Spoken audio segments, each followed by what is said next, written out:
Okay, let's go.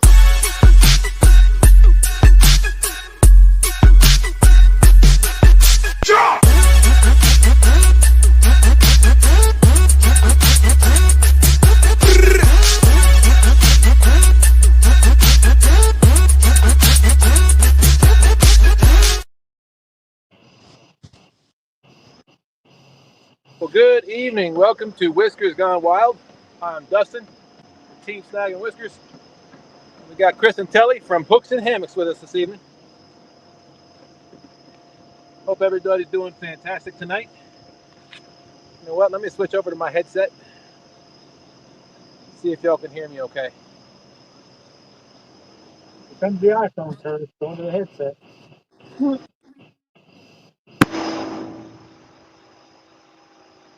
right, can you hear me? Oh, wow.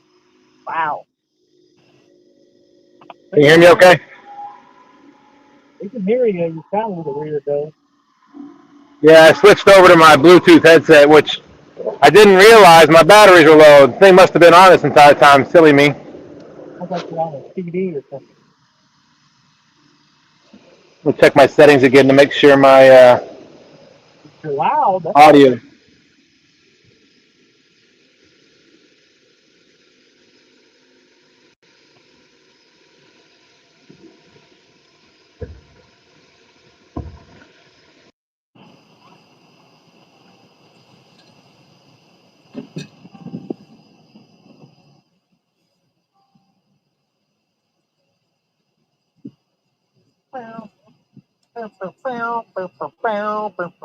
Did we lose him? I don't know. I don't hear the Dustin. He gone. Hello, everybody. I can't see chat, so hello, everybody. Let's turn our lights up so they can see us.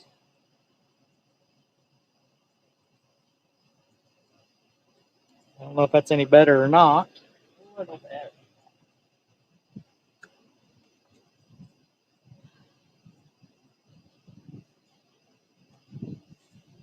Boop, boop. All right, let me try that again. Hey, why don't you try that again?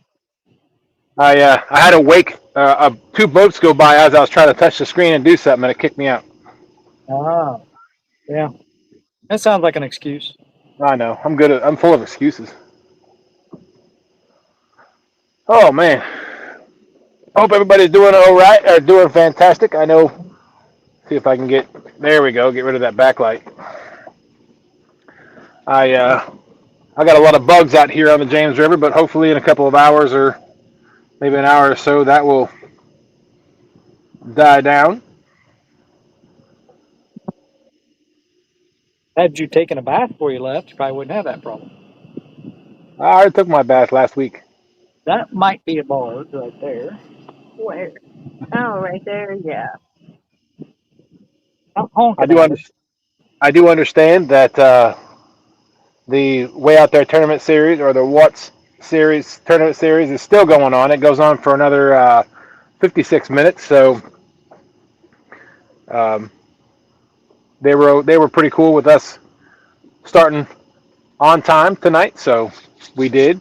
But hopefully everybody's enjoying the jug tournament that's going on right now over on two stands. We're going to say hi to some chat real quick. We've only got 7 people in here, but that's okay. I'm sure more people will come in over the next few hours. We are going till 2 a.m. Eastern Standard Time. I am out here on the James River, and Chris and Telly from Hooks and Hammocks are out on the Ohio, correct? Ohio. Ohio. Ohio. But let's say hello to Sampy, one of our most avid supporters. Thank you so much, Sampy. Appreciate everything you do.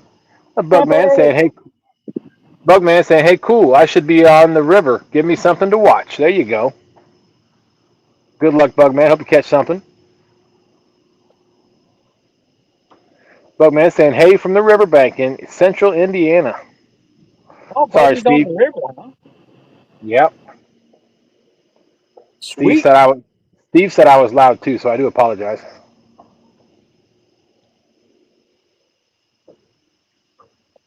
There's Bubbles, Brian B. Catfishing. What's going on? Saying, yo, what's up? It passed his bedtime. Did he need his diaper changed? Go to bed.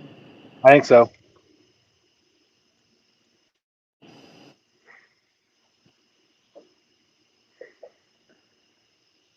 And that's it. So let me go ahead and get my baits. Why don't you and Chris, you and Telly talk about what you're doing right now, and then I'll get my baits, my rods baited up, and I'll be right back. Okay, we're dragging bait, so I'm done. Okay, good job. Telly's drinking some hot chocolate. We're dragging Ooh. baits. We only got 4 rods out. Started pulling all of our rods out, getting ready for tonight, and we only had 4 rods that had floats on them, and I was too lazy to tie up anymore. So we're fishing with 4 rods. But we're in the deepest water we're going to see for the night. We're in 56 feet, but as we keep going back towards the boat ramp, we're going to stay about 35-ish feet for the most part. I'm coming around some other boats right now, and I get on my track and get to the depths that I want to be. We're fighting a lot of snags. Of course, that's part of dragon. You gotta know what's going to happen. We've already lost 2 dragon weights, I think, so far. But that's what we're doing.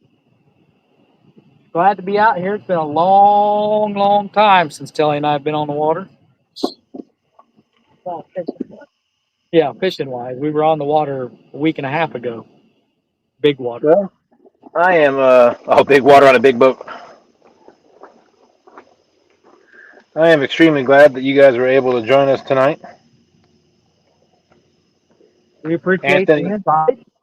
absolutely. You're always welcome. Anybody from FOA Pro Staff is always welcome on the show. Telly said, I don't know how long I'll stay awake, but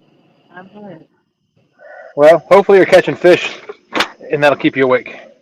well, that needs to start real soon.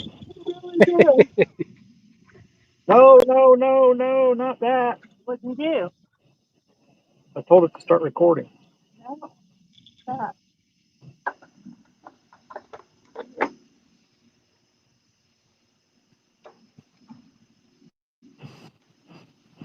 Oh, I am out here on the James River.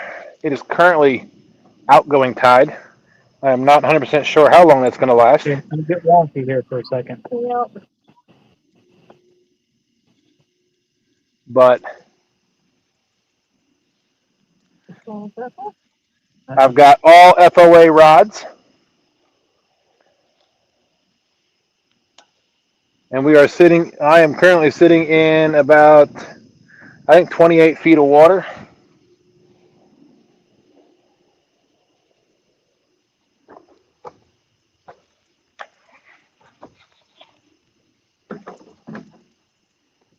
I'm going to suspend my outside 5-foot rods, cast out my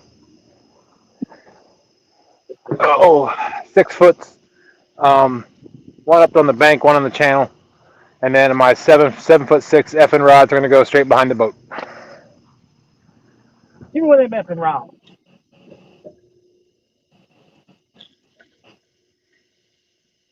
I have 2 effing rods out. There's the barge. Yep. Another big old barge coming down river this time. Hopefully I don't have to deal with any barges tonight. Not that I would. I'm on the opposite side of the river, but You guys get a lot of barges on your river? it's pretty steady. I mean, they come all the way up to the Port of Richmond, which passes right by this location. So they come up from Chesapeake Bay, land it goes in Chesapeake Bay, and they come up and drop a bunch of containers off at the Port of Richmond. We just watched a movie about the Chesapeake Bay yesterday. Oh yeah, was it any good? It's called The Bay. The Bay. It's a horror. It's a horror film. Oh, the James River It is wasn't part all of that the. great. It was okay, but I don't watch horror films, so we love them. I mean, I live one. Nice. I'm getting a side eye. I'd give you a side eye too if you said that about me. I didn't say any name. You didn't have to. She's part of your life. Don't have to be. Oh, I slobbered a little bit on that one. I bet you did.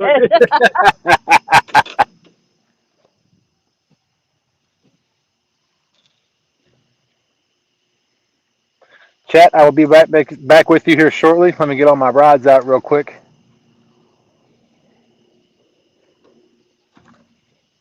I'm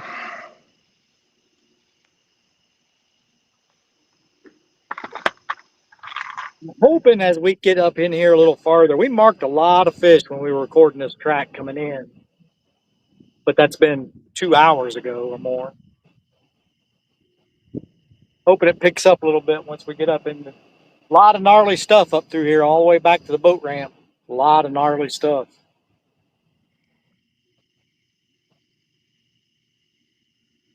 So, in Whisker Gone Wild fashion, tonight we have decided to. Man, it's getting a little breezy and it's getting cooler out here. We have decided to. It's a free for all tonight, so fish whatever you want. Freestyle. That's right. We're freestyling.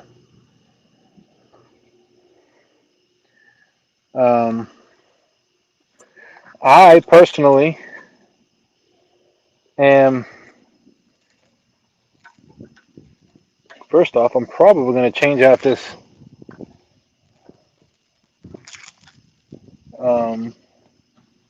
leader because it's a flasher rig and the battery is dead. I'll have to order some of those flasher rigs, give them a try.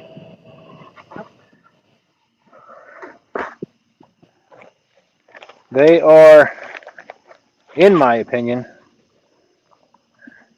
great for flatheads. I mean, great for any fish. I know I've caught blues. But it seems like every time I put a flasher rig out, I'm almost guaranteed a flathead.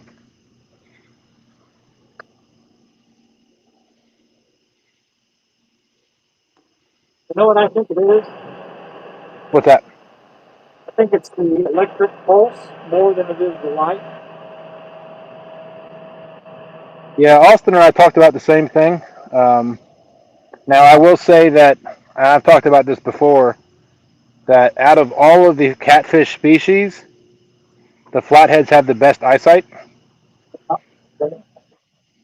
And these flashers, not only are they flashing different colors, they also look like an eyeball. And they're shiny. You got some of it too. Maybe it's more the visual and a little bit of the electrical. But I know, And I think, well, I don't know, but I believe that those fish pick up on those electrical impulses. oh, I agree with you 100%. I think that's definitely. I got to find my flasher rigs. I just ordered a bunch of stuff from Fat Boy Rigs when he had his little sale.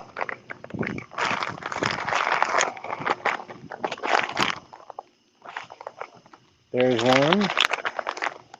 And there's one. I'll put 2 of them out tonight. Oh, you're making a lot of noise. Yeah. What's that? So I know you're making a lot of noise. Oh, sorry. These headphones pick up more than I thought. They're picking up everything.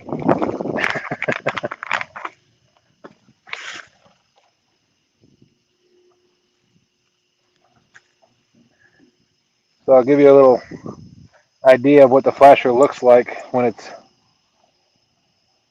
gets wet. That's what it looks like. There goes our first boat on plane in the middle of the night. Good Lord. I don't. They're braver than I am. That's for sure. I'm not sure brave is the adjective I'd use. We're live, so I chose brave. Yep.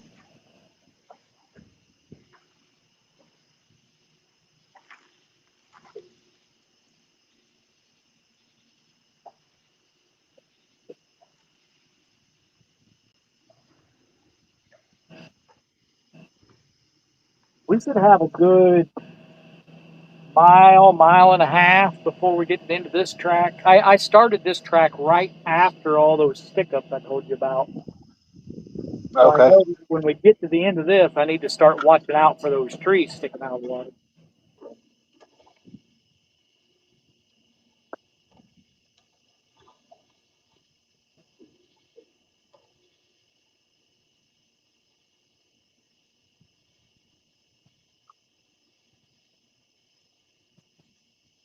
Be glad when we get back into our 35-ish where we mark the most fish. We're still in 50 feet right now. Yeehaw!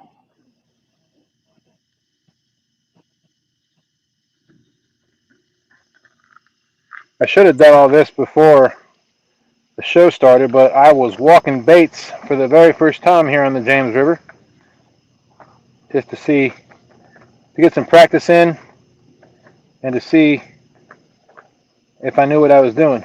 So I think I know what I'm doing. I'll decide. Okay.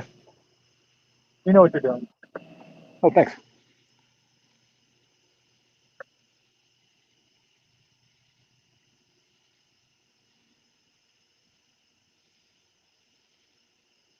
Kelly and I might be taking our first Las Vegas trip in December. Ooh. Maybe. Okay. Play Keno with the big boys, huh? Well, actually, if I can get somewhere that has the right machines, I can actually bet less than I have to at home.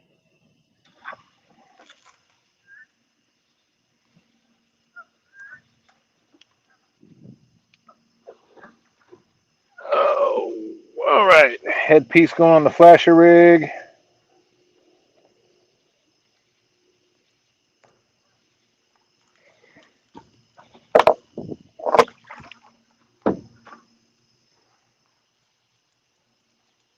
Haven't been paying attention to my rods. Well, as long as you're still there, you're in good shape. They are still there.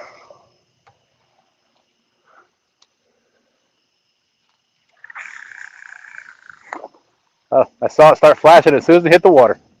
Nice.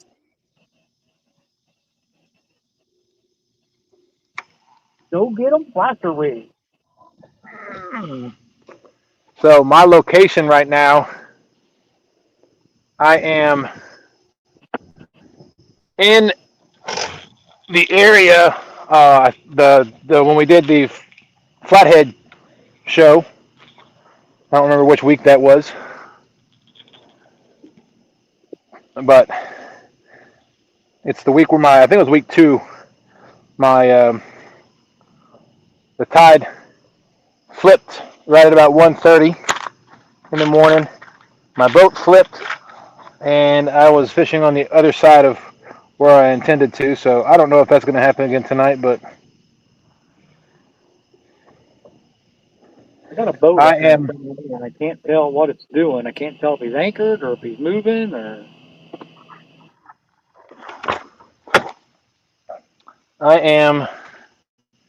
like I said, fishing. I'm going to fish the bank and the top of the ledge with a flasher.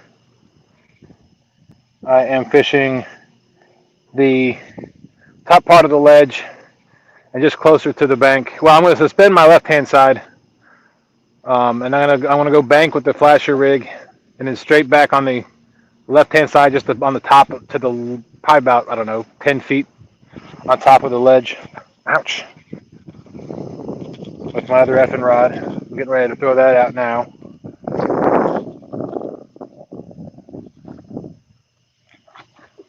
I've got big ish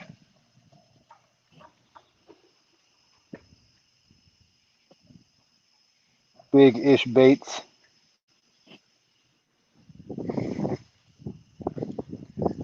I'm using size 8 Bright Bite hooks, FOA.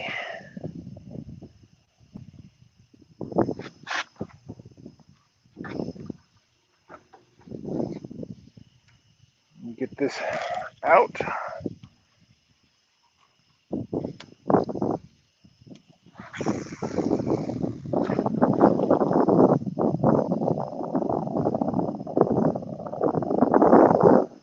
But this section of river has a lot of wood and debris.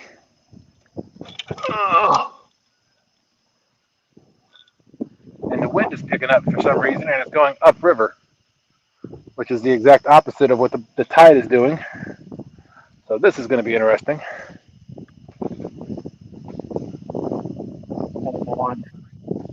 It wasn't supposed to be blowing this strong, according to the weather folk.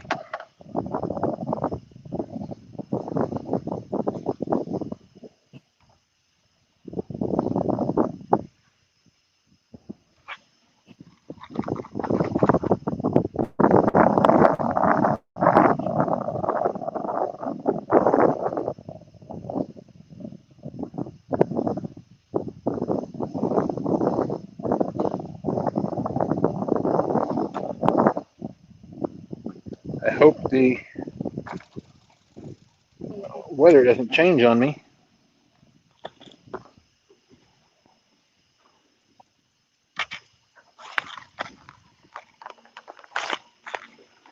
So you can get the flasher rigs from Fatboy Rigs or FOAcustomsandgear.com. If you get them from fatboyrigs.com, you can actually get a pack of just the flashers and add them to your own rigs. Nice. So I've got, he used to send them out in packs of 10, but I think the battery length, the battery life was an issue. So he's now sending them out in packs of 3.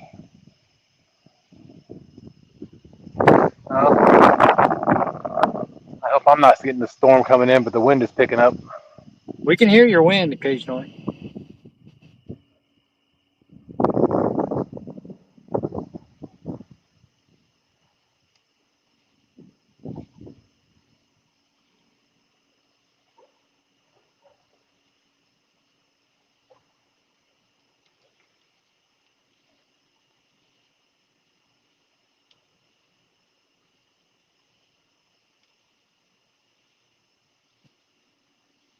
I'm not a big fan of dragging baits at night, but we don't have the current to spot lock.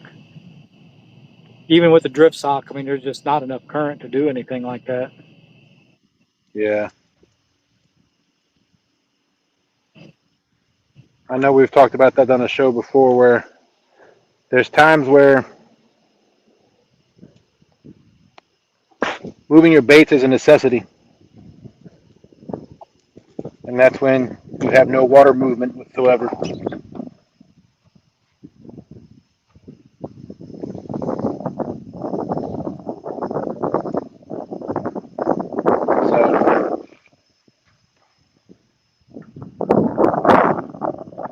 and like I've said before, here on the James River, the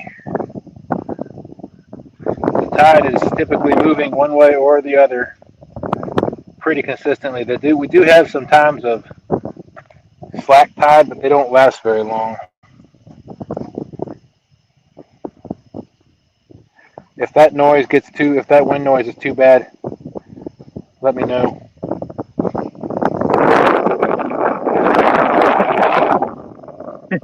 That was pretty bad. Okay. It was fine until you said that, and then the big gust came.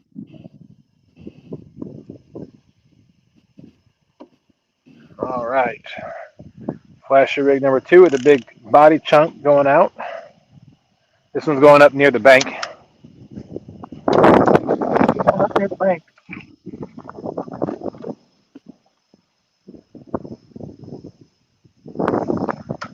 And then my last one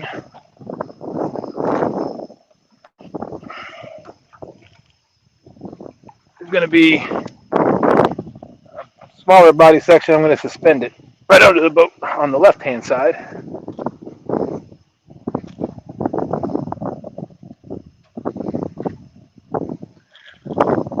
After this, I'm going to have to check the weather map to make sure there's no storms coming in.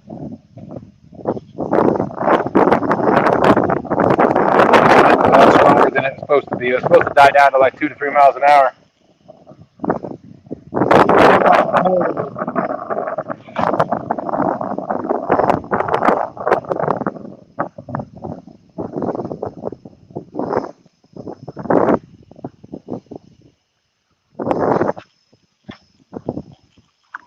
Sounds like a whole lot more than 2 or 3. Yeah, I'm going to get my microphone.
All right, there we go.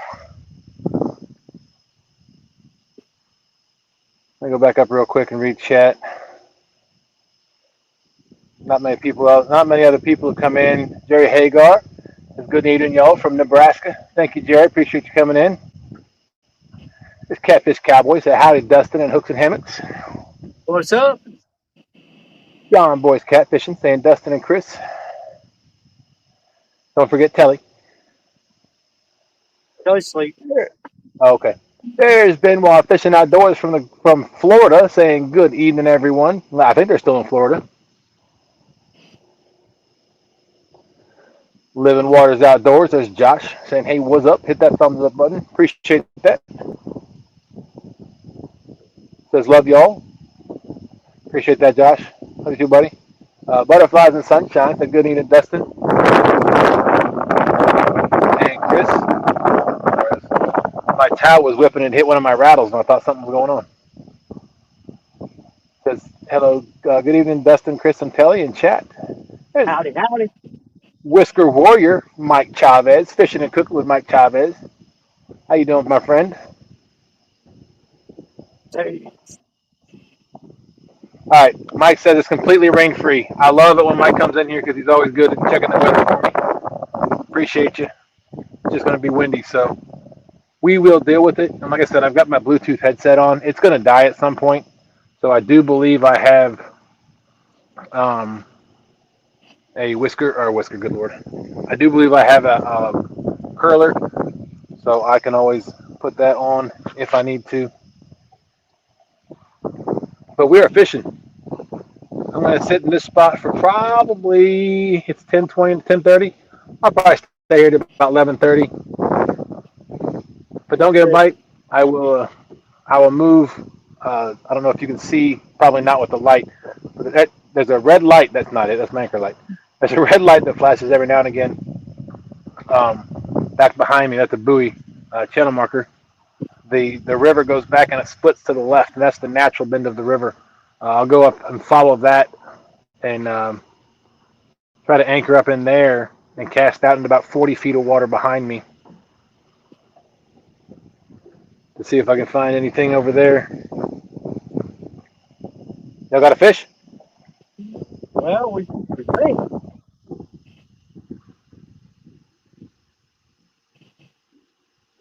Yep, there's a fish on there. Fish on! Look at that. It's officially a fishing show. Get it, Telly. And Chris said you were asleep. She was. I woke her up. I was. My eyes were. I could hear you just fine. My eyes were just closed. Very deep.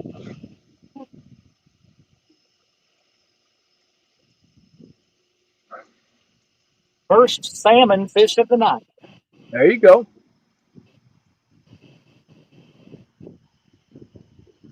Kind of a weird takedown, though. It was just bent over real slow, like it was hung up, and it just stayed there. And all of a sudden, it started to come up and it went back down. Sounds like a flathead. It was very delicate with dragging baits. It's kind of weird, you know. Oh, yeah. I would expect a takedown like that if we were anchored in a flathead. Not seeing a whole lot of head shaking, though.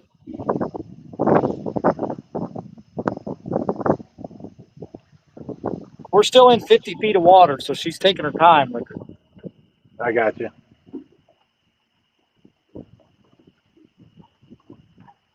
I'll stay out in this wind as long as I can. If it starts messing with me, I'm gonna have to do something. You gotta do what you gotta do, buddy.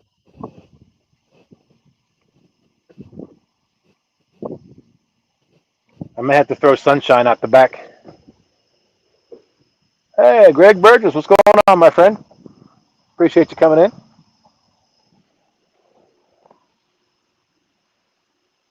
Feeling it at all. Said she's just barely feeling it. Huh.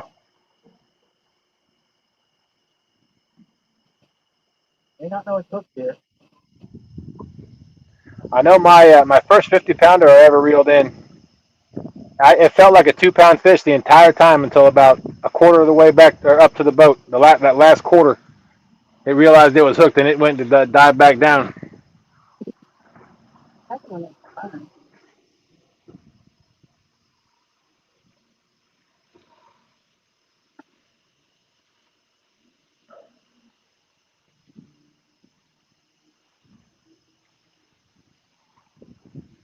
Can you see her? Yeah. Okay.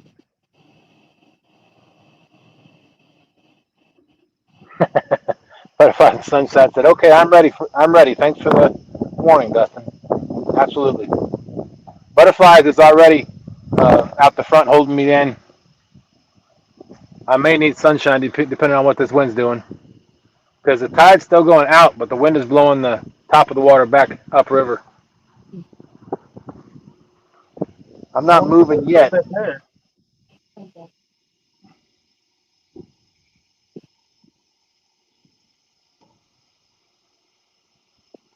Those of you who just came in, Telly is on a fish. I'm not sure what it is. They're in about 50 foot of water, so she's taking her time on a piece of salmon. Salmon. Some salmon they caught from Alaska. No, I'm just kidding. Yeah. Don't be fishing with that. I was gonna say I don't think she'd let me fish with that. Oh, this must be Walmart salmon. Oh yeah.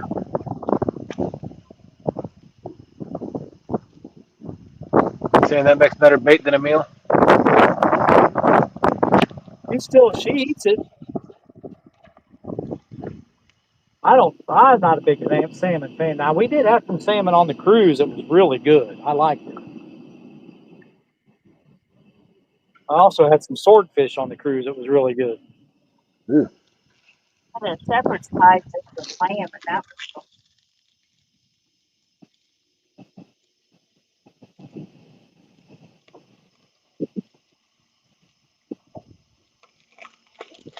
But not only was that fish deep, it was also our longest line out the back. So Yes. I just saw the dragon bait. I know we've talked about this before too. When you're dragging baits in an area where you know you got 50 foot of water, you're going to want at least 60 to 65, maybe 70 feet of line behind you, so that you know when you're going into the deepest part, you still got baits on the bottom.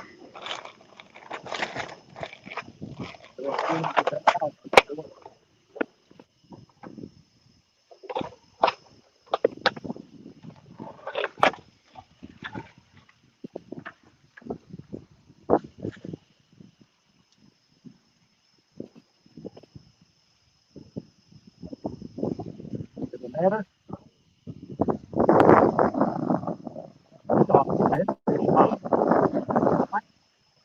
Trying to give them that.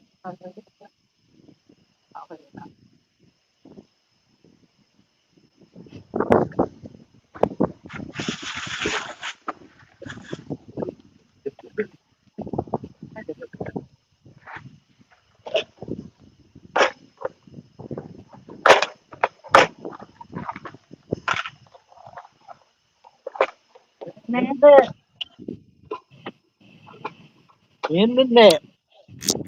Nice.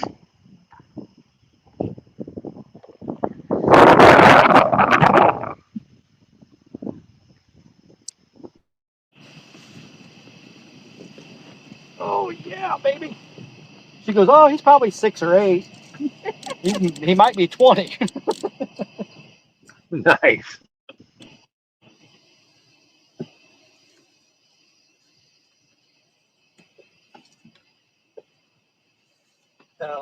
Yeah. Oh yeah. That is a very, very good first fish. That's a very long fish. You want to weigh or no? The other way. Inquiring minds want to know. He's very long. It is a long fish. Here, I'm going to give you the fish. I'll move the net. Got him? Yeah. 20 might have been a stretch, but He's there. it's a good fish. Show him. Absolutely, it's a good fish. There we go. There we go. That's a long fish. Okay. He gets some food in him, he's going to be a monster.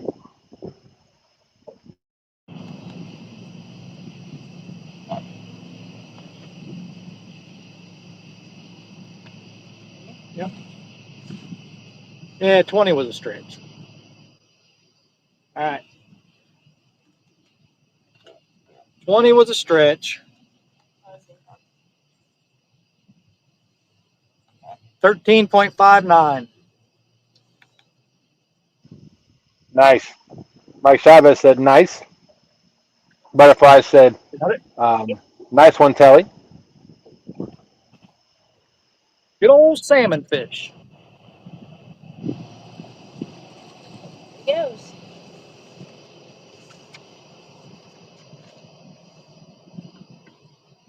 Salmon fish. Salmon fish.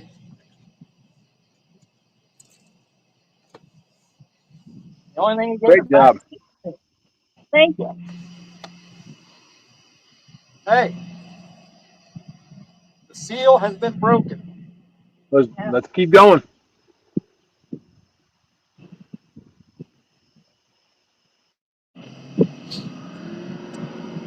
So I have a question. So when the tide is out, you can't go back in until it comes back in?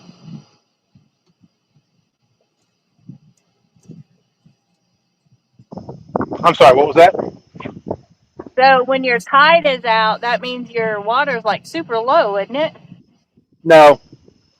Oh, okay. No, the water stays, well, at least in the path up to the city, has to stay at least a consistent 20 to 25 feet Oh, okay.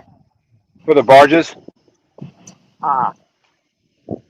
So now there are some areas that at high tide are only like 10 to 15 feet, and I mean this river can drop 10 to 20 feet on a tide. Oh, wow. So there's a lot of when it's low tide, you will see a lot of the banks exposed, a lot of mud flats exposed.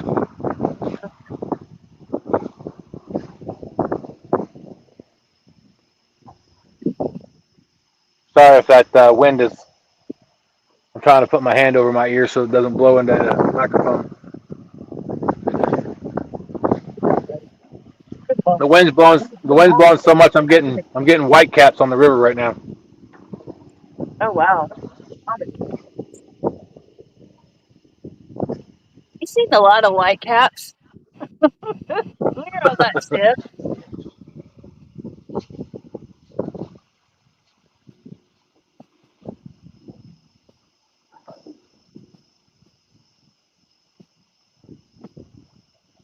Hope everybody's enjoying the jug tournament. Those of you that are watching over on Two Stands Fishing Channel.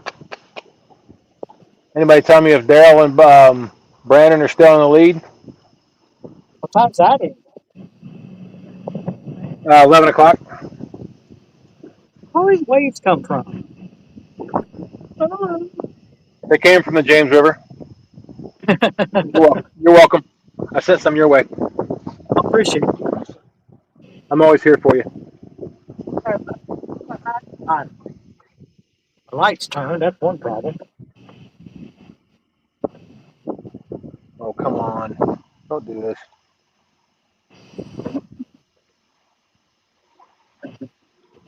Planer wood is next. Planer board has snagged.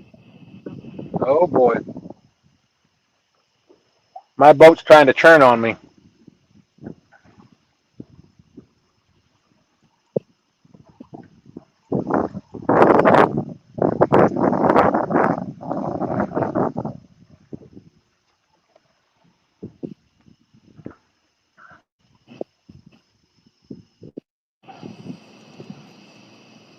All right. Well, this.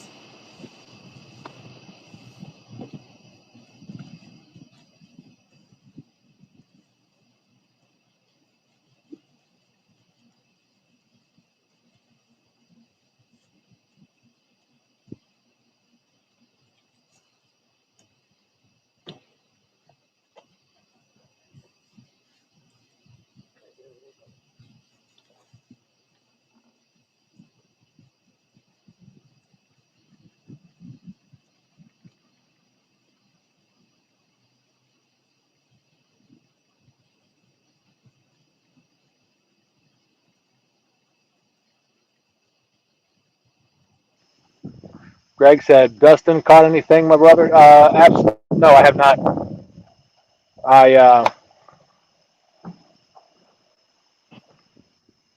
I was bumping for about an hour. I've been out on the water since about 7 o'clock. I got bait, got some nice bait, and came to this spot, got set up probably about 8 o'clock. And I've been bumping or walking baits ever since. I did get 1 or 2 bites, but nothing hooked up. The water temp here on the James River is 82.9. I anticipate a good bite tonight, or at least I did anticipate a good bite tonight. I'm not sure what this wind is going to do to my baits. Constantly moving it around. We'll see. I'm hoping the wind dies down back down again because it was nice and calm for the first 2 hours while I was walking baits, and then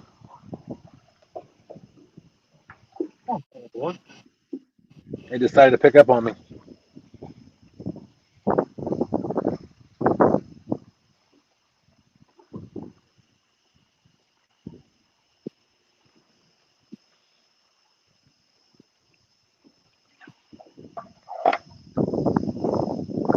I'm marking absolutely 0 fish underneath me.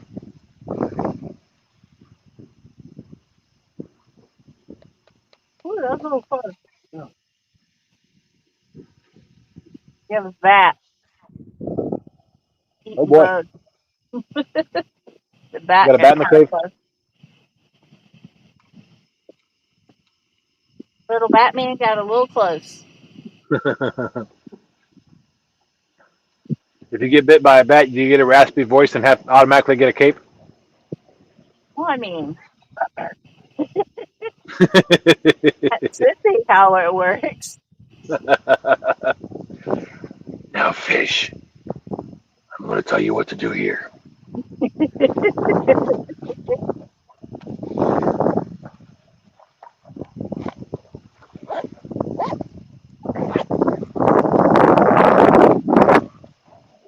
Oh boy.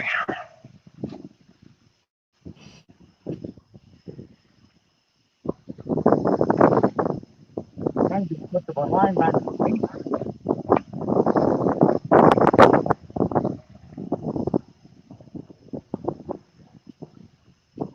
Wonderful. Here we go. Try this on, please.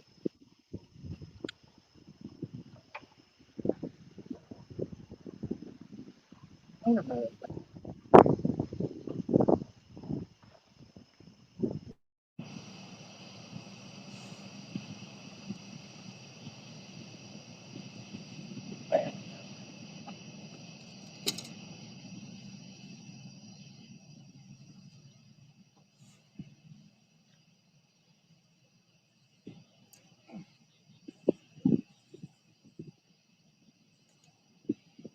if I break it, we don't do something.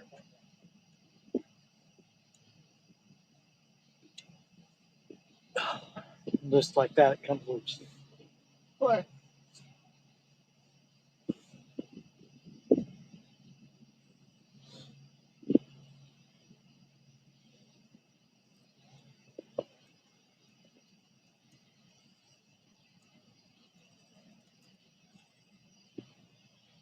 All right. Everything's out of the water, right? Mm-hmm. Well, I mean, for the most part. Yeah. Okay. I'm going to get us on our track.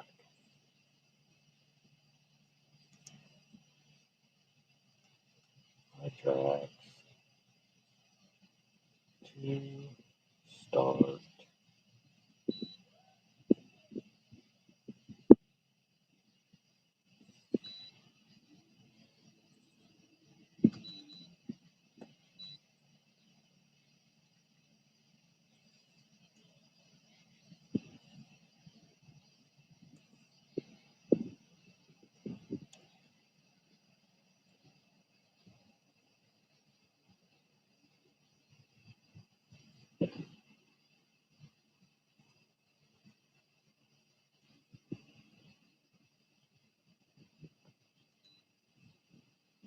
All right.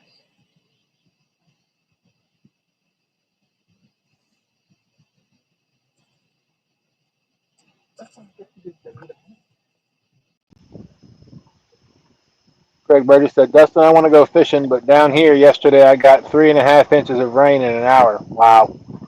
My, that's a lot.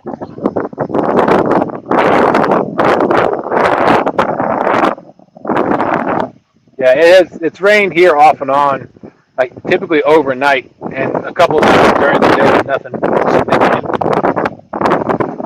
Doesn't last long.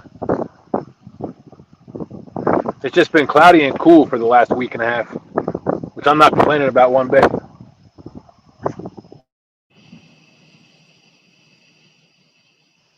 Good evening, Miss Denise, Miss Country or Misplaced Country Girl. How you doing? Supposed to get our cool weather starting tomorrow for the next week. Well, cooler. It won't be 9,000 degrees here. It'll be only 70. Yeah, it's been in the 70s and 80s here, or low 80s, mostly the high 70s.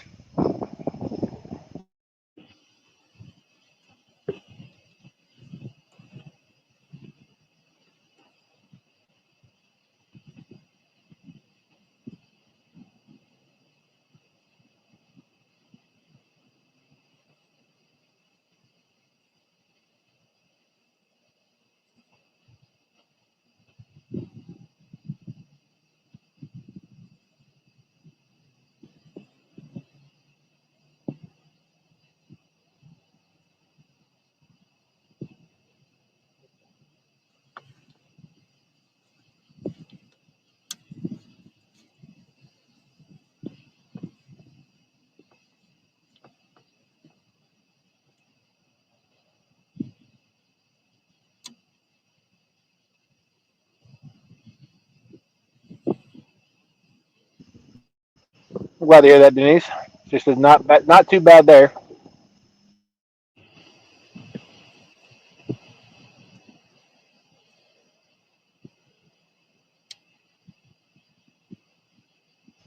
If I don't get any bites in the next 10 minutes, I'm going to reel everything in. I'm going to head downriver and up the bend back towards the dock. There's one spot I want to try tonight. I'll spend about an hour, hour and a half there. It should get me out of the wind too. And then if I don't get anything there, I'll head back towards the dock and I'll fish the area right around the dock. There's usually a lot of bait around that area. So and we've caught a nice flathead there too. 17-pound flathead there one day. It was a couple years ago though. Greg Burgess said, Dustin, waiting for the cooler weather next week. Supposed to get in the middle 80s. Yep. Like I said, we've had pretty consistently cool weather here in Virginia. I think it's probably due to the hurricane, but it's that hasn't impacted us as far as rain or anything. It's just been cloudy and overcast and cool. So it's been nice. Would have been nice to take advantage of that weather and go camping, but my wife and I both have a lot of things going on at work. Our daughter is actually out in Colorado. Oh, wow. She took a train last Tuesday, I think. Last Tuesday night she left. It took 2 days to get there. Took a train to Montana once. It took us about a day. Yeah, her initial trip was from Petersburg here, just south of where we live, just south of Richmond. It went from here up to Chicago. That was her first big stop layover. It was a 6-hour layover at Union Station in Chicago. Okay. And then she took that, and that took her 18 hours. And then it was another. What's that? 6 hours. It's gonna go out to Montana. Yeah, I think it was 18 hours from here to Chicago, and then another 18 to 22 hours, I think. I don't remember exactly, from Chicago to Denver. Wow. She actually enjoyed it from what she was saying, so We enjoyed it. I will say I was much more comfortable her riding on a train than a plane. She's never flown before, but at least we were able to keep in touch with her the entire time. This is her first big trip on her own.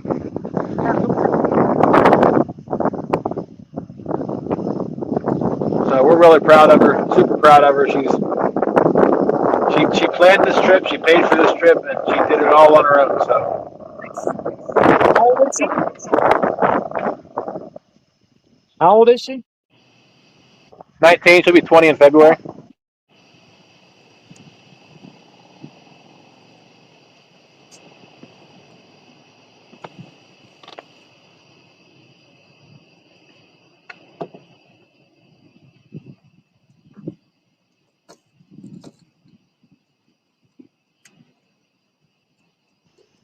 Yeah, I agree, Butterfly. She said that's an awesome trip for her. I agree. It does a lot for her. For her growing up. She knows, it builds her confidence. She knows she can do this again in the future, and that taking that first step is always the hardest.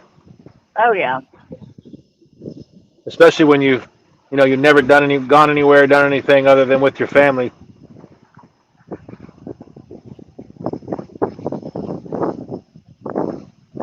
So we're super proud of her.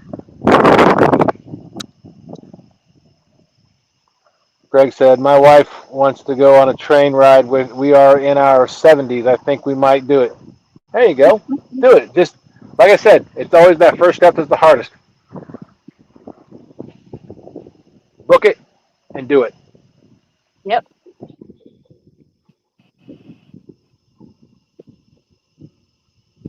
Was Does that she get your? like a sleeper car or anything? No, she couldn't afford that. That was way too expensive. Yeah, they are.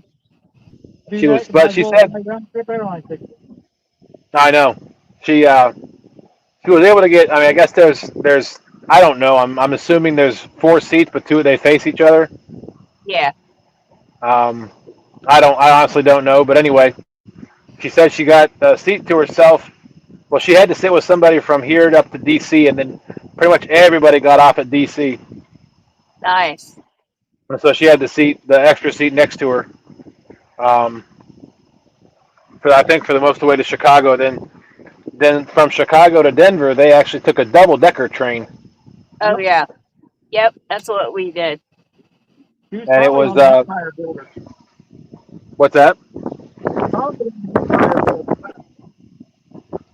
The Empire Builder. Oh, I don't know. Same thing. All I know is she said she paid for a ticket in the bottom car, but once they got everybody on the train, she said it seemed like they split everybody up that was going to different locations into this, like everybody that was going to Denver they moved them up to the second level. Oh, okay. I guess so it's easier to keep track of who's getting off where. Probably. But she said I guess it's more expensive for a ticket for the second level, but Oh. they moved her up to the second level to be with everybody that was going to Denver.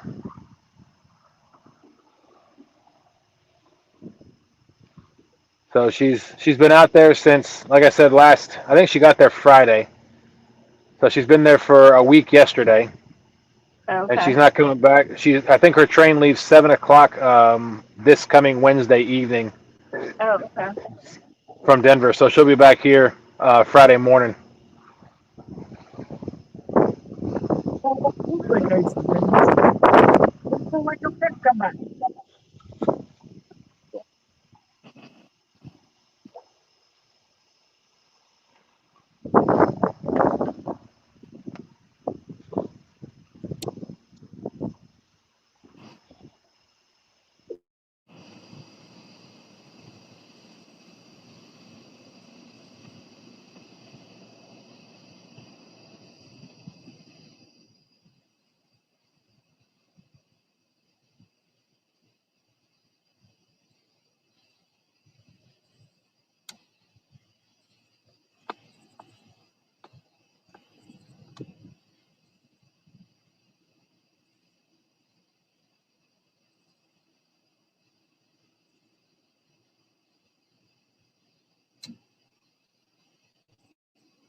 Well, I'm glad we caught a fish.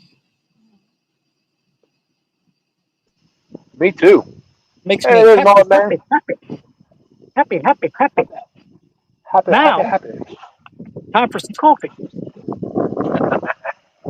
There's Mullet Man number 7. Welcome in. Eddie Gross, what's going on, Eddie? Edward? Appreciate y'all coming in tonight. For those of you that just came in, I'm out here on the James River. Yak was working on his boat, and he was too tired to come up, so he bowed out this evening. And then we have Chris and Telly from Hooks and Hammock over there on the OH. The Ohio. Oh, I know. I thought they were going to finish it for me, but I guess not.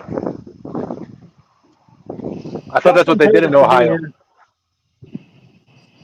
Dustin paid us to be here. Whoa. Something just cleared the water. Probably sturgeon, but I don't know if they're running yet or not. I didn't tell you that part, Billy. What? When he sent me the message asking if we wanted to come out tonight, I said, how much does it pay? He said, $0. I said, that's right in my price range. Almost matches back, man. You're cheap. Almost what? I said, a man, you're cheap.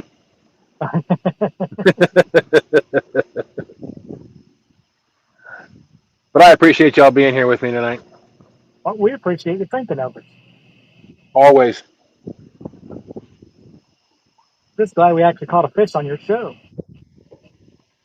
I'm glad somebody did because it's been a struggle for me lately. All right, it's 11 o'clock. I'm going to pull all my rods in. And I'm going to move around the corner, see if I can get out of this wind. Anyhow, the second you started to say it's 11 o'clock, these bells started ringing behind us because it's 11 o'clock.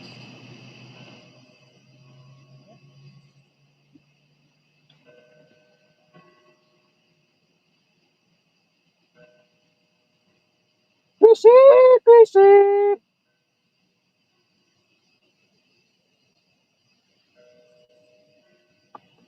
Oh, I love coffee.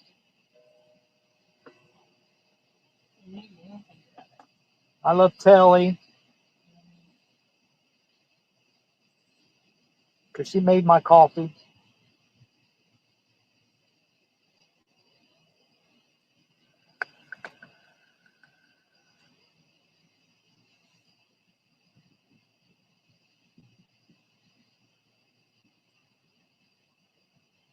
We're doing exactly 0.5 miles per hour.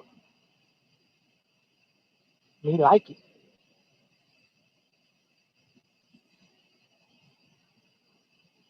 Make sure there ain't no more boats up in front of us blocking our way.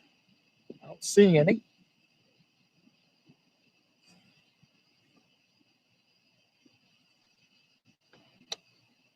Kind of like how we caught that fish right by that other boat.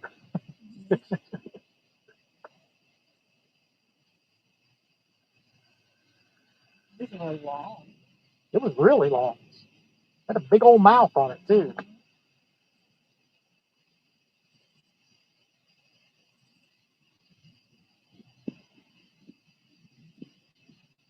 Sorry, chat, but I can't see it anyway, so you just have to listen to me yelling. Yep. Oh, look at that! Look at that! Look at that! That was a good takedown. That was. Get him. He took it down like he was somebody. Right? 46 feet.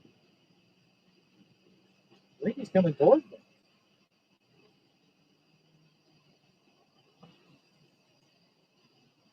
Same rod, too.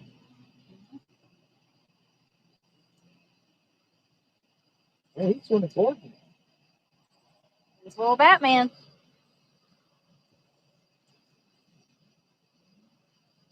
There, I caught up to him.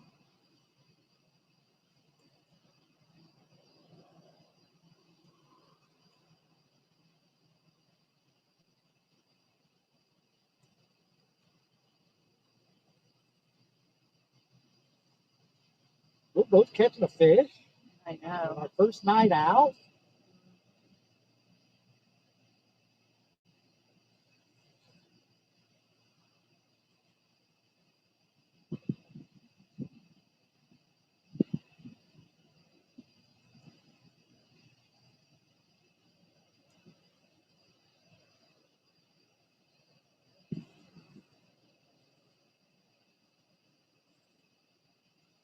Salmon fish.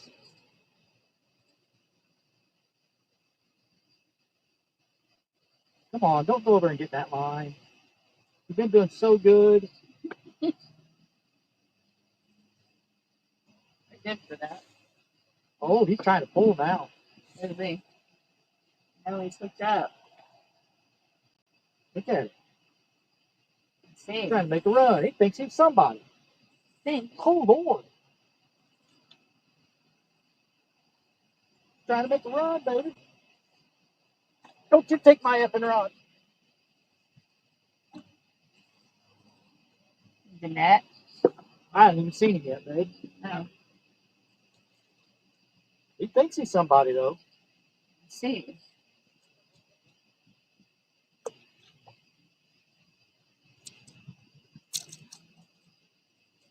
I don't know if we need the net.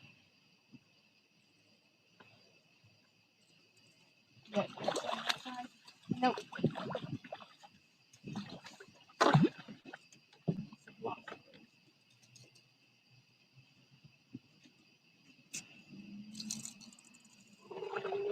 Get in the boat. It's long. In the boat. Still alive? Yeah, as far as I know, once Dustin hit the button. Got all kinds of things.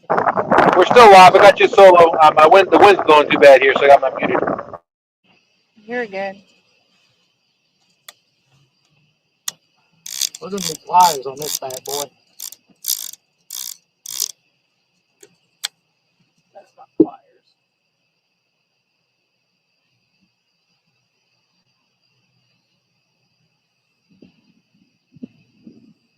Oh, Lord.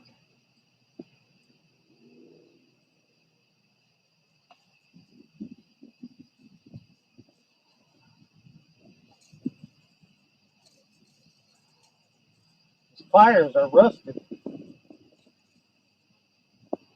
They're rusted.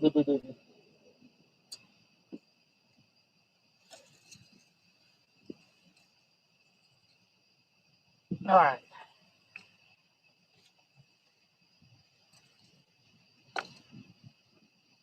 There it is. Not as big as Telly's, but that's okay.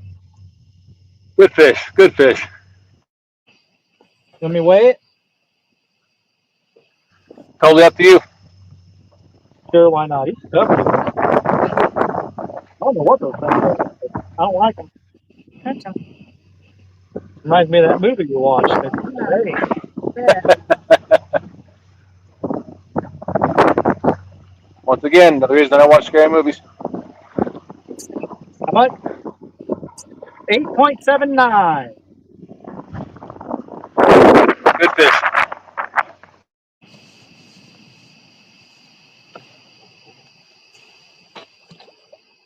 Yeah, he had a lot of little parasites all over him.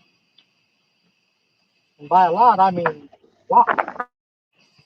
Yeah, we get those a lot here in the James.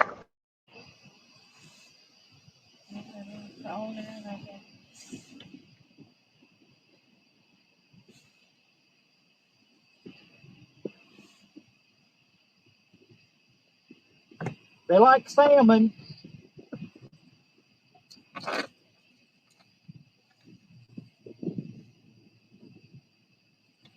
Oh, that must have been hung up.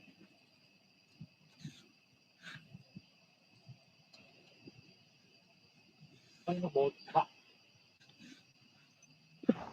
gonna keep y'all full screen while I'm moving.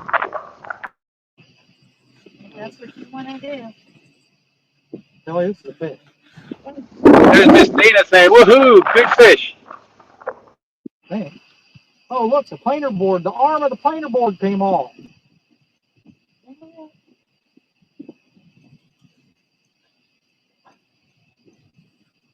Here, take this rod.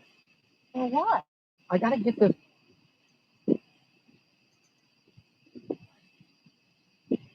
Got it? Reel a fish in.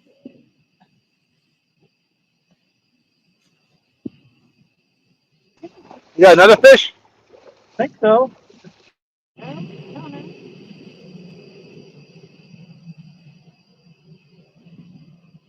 Yes, no.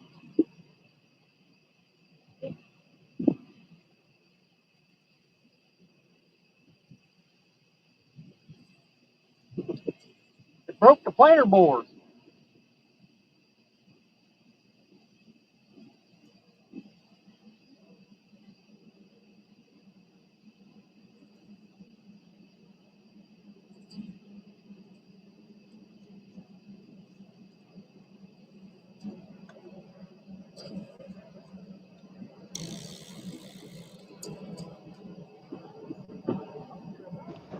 Man, I thought there wasn't many boats out here tonight. I got two boats converging on my location right now.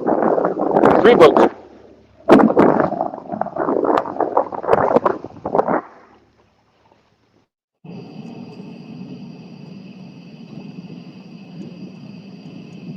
Oh, there's a barge right there. Yeah.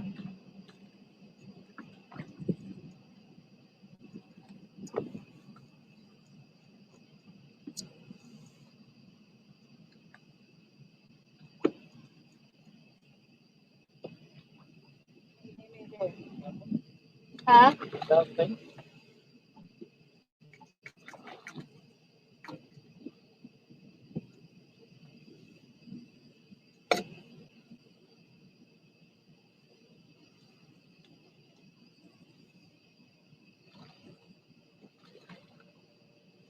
Ah.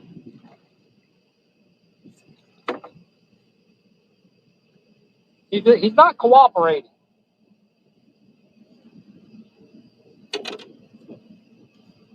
Got the. All right, Greg. Greg said, "Later, guys. Have to go in. Having to wear a heart monitor. Good luck to you." All right, take it easy, Greg. Thanks for coming in, buddy. Nina said, "Dang, you broke it, Chris."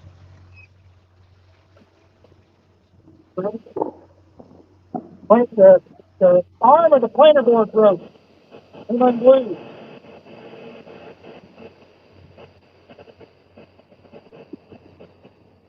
Let me get the rod out of the way.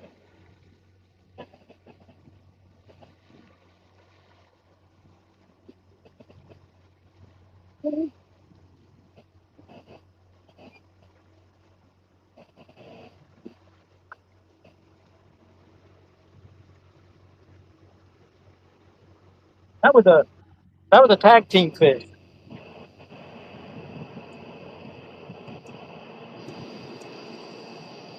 That was a what? That was a tag team fish. We both caught it. Nice. See, the arm of the planer board it popped off the insert. It come unglued on me. Yep. I've had that happen before. I just glued it back on. It works just perfectly. Yep. I have another planer board. We're back in action. Get this long line out.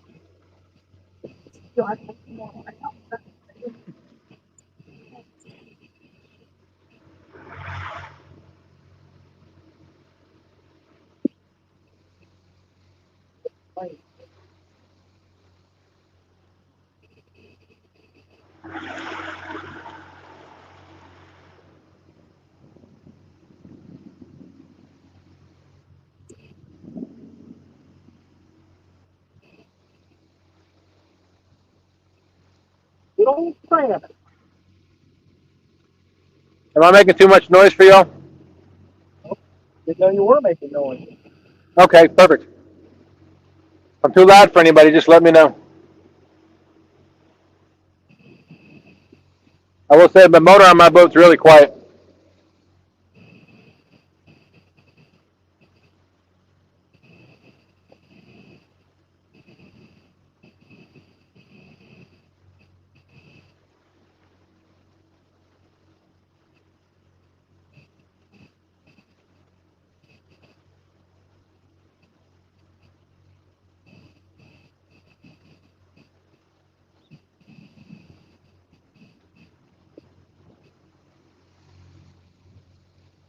Come over to this side. Back.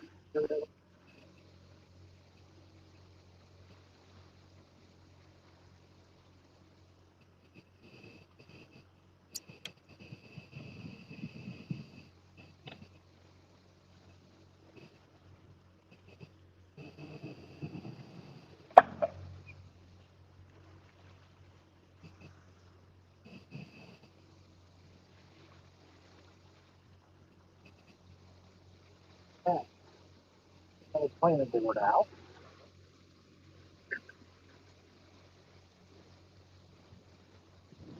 Orange.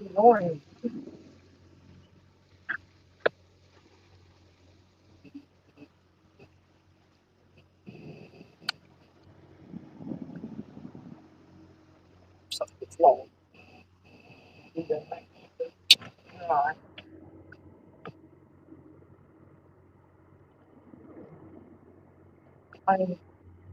That's Freddie from FOA Customs and Gear. What's going on, man?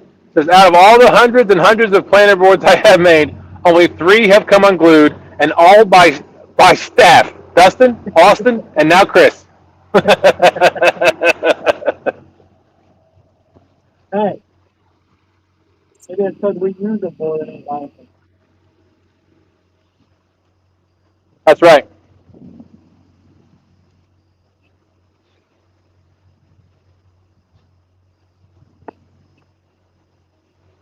That's why I carry the glue around with me in my bag now, my tackle bag, just in case.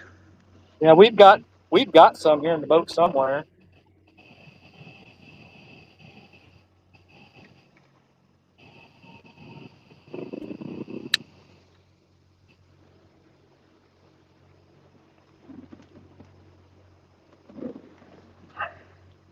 There's William Santos 2234 says, "What's happening, fellas? What are you trying to catch tonight?" Well, William, we are tonight's kind of a free for all. We are all going for all sorts of, or all 3 species. Not targeting channel cats, but blues and flatheads mostly. But I won't rule out a channel cat. We've caught 3 blues so far in our boat. I've caught a bunch of bug bites so far in our boat. Freddie said he's got new glue he's using now. So we got the bad blue. If pro stuff is bad glue. Oh, hey, go away. Is that the back? Yep, Batman, a little closer. You apparently attract the winged critters. It's going after my rod.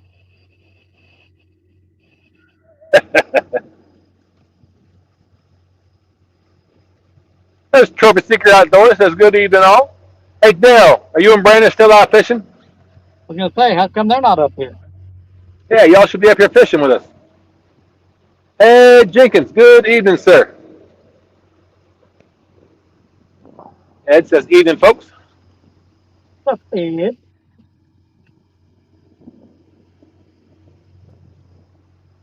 Hope everybody enjoyed the jug tournament this evening. Those of you that were watching it.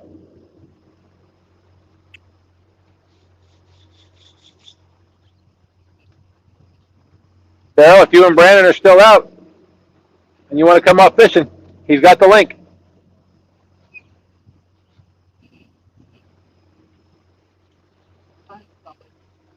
I forgot that the jug tournament was tonight, just because I had looked at my phone today.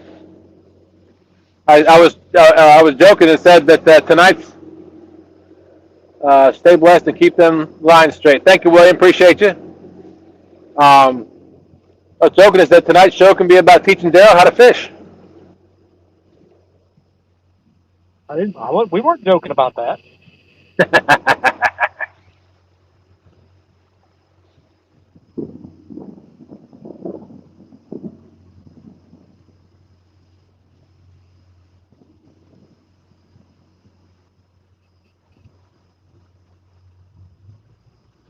All right. We're fishing again. All 4 rods back out. Where are y'all at on your track? Well, I don't really know, to be honest with you. Because for some reason, it's not showing me. Usually, it'll show me how much I have left, but it's not doing it. Oh.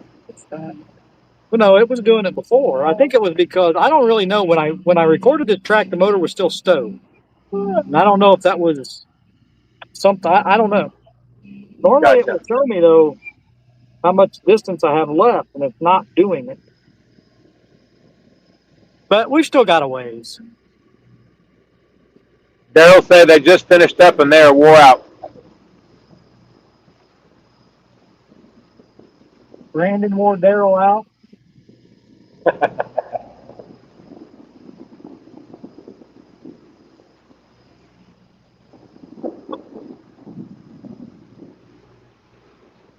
Yeah, we're in the snags again. Wow, he said 363 pounds of fish in 6 hours. It's time to stop. Wow. Yeah, I bet they are. Pounds more than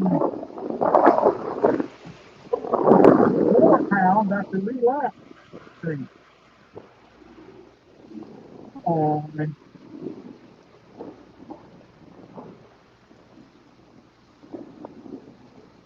Well, good job today, Daryl. I'm glad Brandon was able to get you on some fish.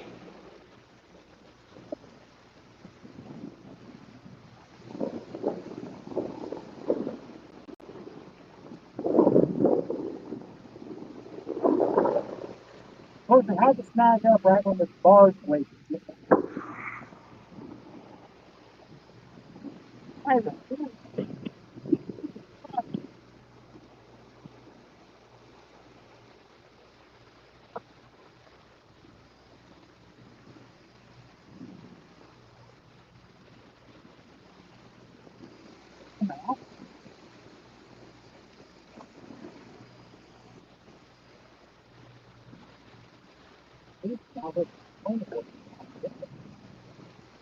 The barge doesn't even come by.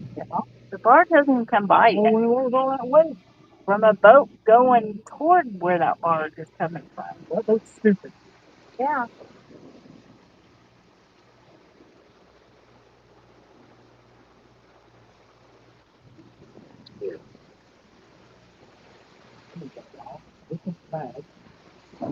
No.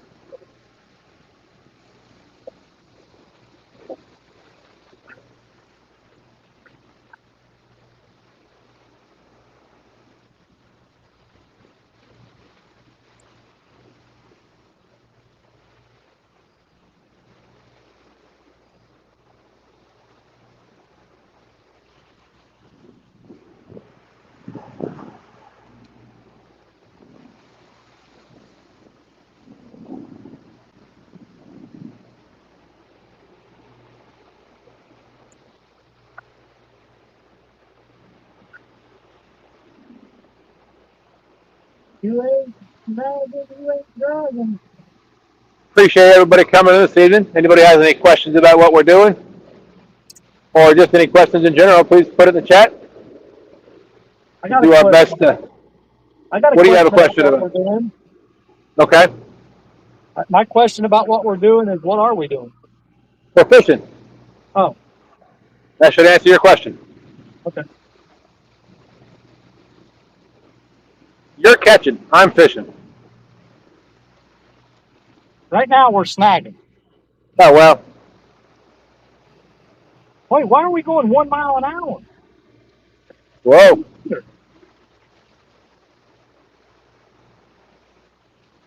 That's a bit fast unless you're trolling for stripers. Oh no. Hey, Freddie and I've caught a lot of fish doing 1 mile an hour. Really? Oh yeah. Wow. I'm not afraid to go 1 mile. Now I don't want to go 1 mile an hour against the current.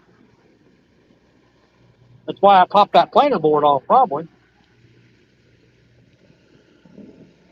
I turned the motor up because it was snagged, and I forgot to turn it back down. That's what happened. And that was the rest of the story.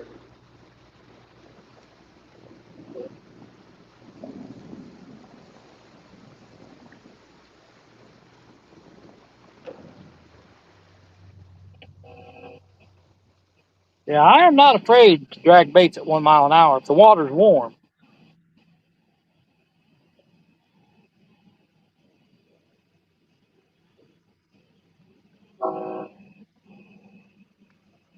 Oh. I'm in the area where shad are going to start jumping like dolphins. It's going to get real noisy here for a while. We got a train coming. All right. And he's not even here yet. I think I'm going to fish this area right here. Right here. Yeah.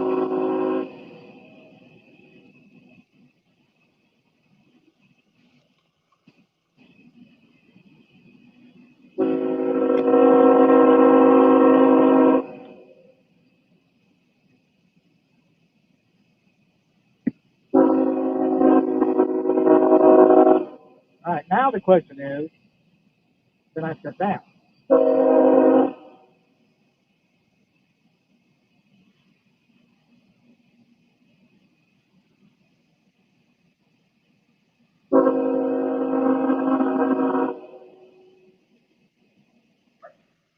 Trying to see what the current's going to do here. If I'm going to sit still or if it's going to push me.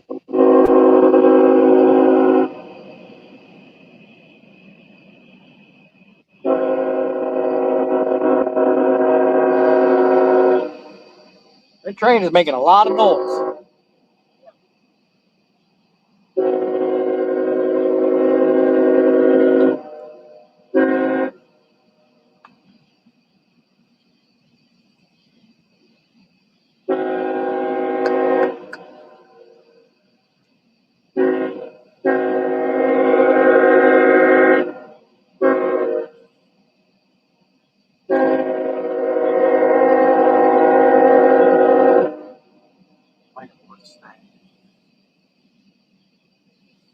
On.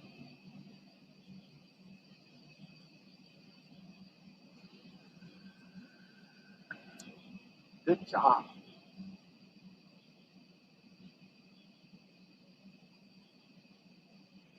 Well, I will say the area that I'm in, I'm out of the wind. Good. The That's problem is I don't know what the water's doing. I didn't yet come by yet, but I remember seeing a boat going that way.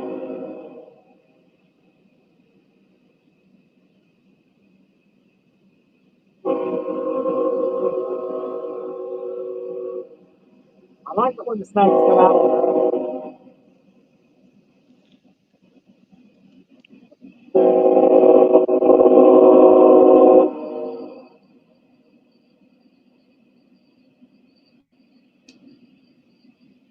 Every one of our fish came on the effing rod.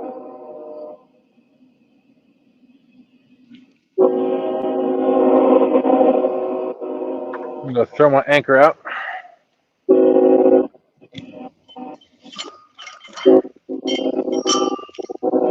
Got a barge on one side and a train on the other.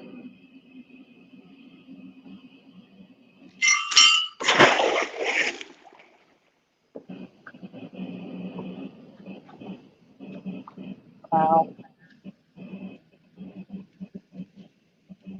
Ow. Good job.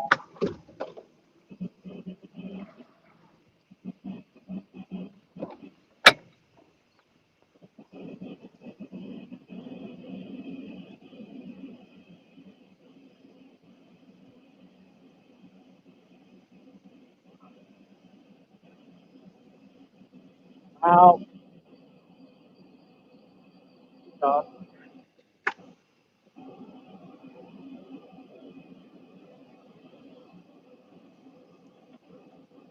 All right.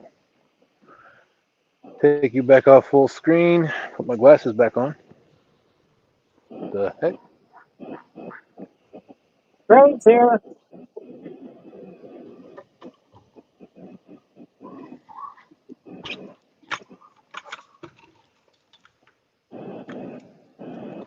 Plug my light back in.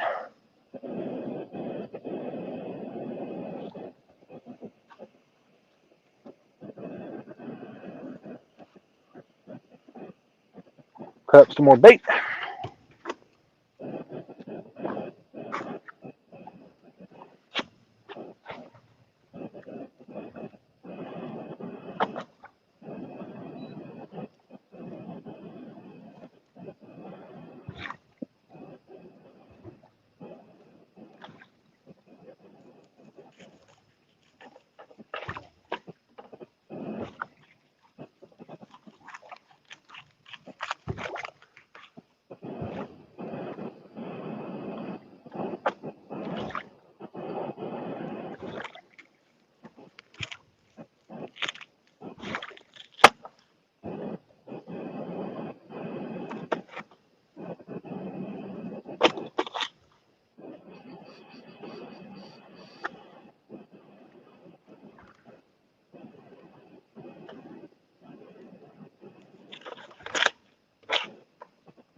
All right.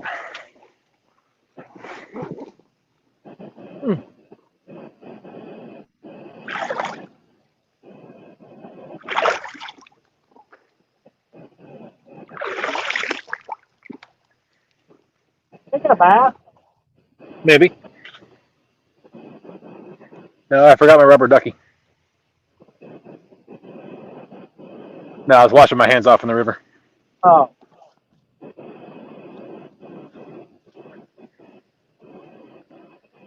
Getting ready to bait up my rods again.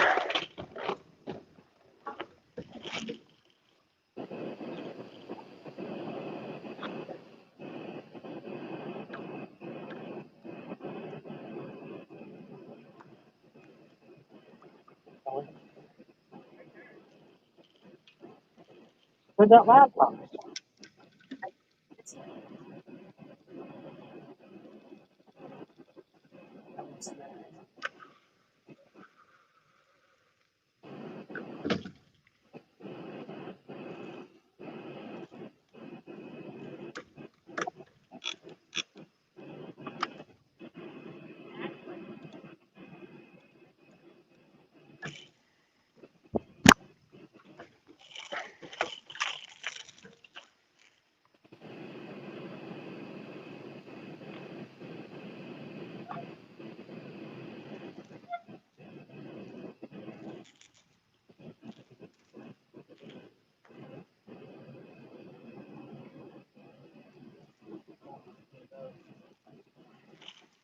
Scared.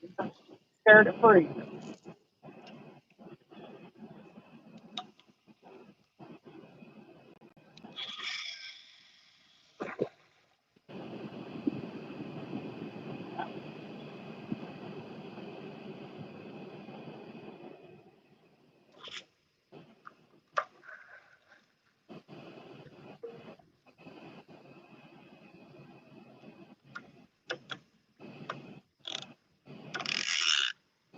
I think we caught three.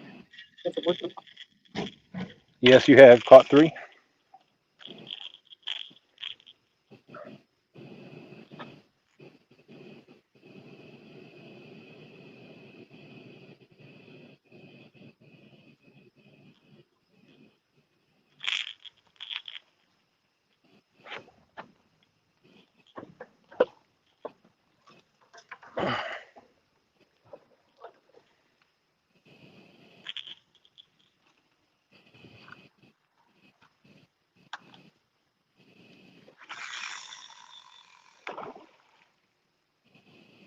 Like, again.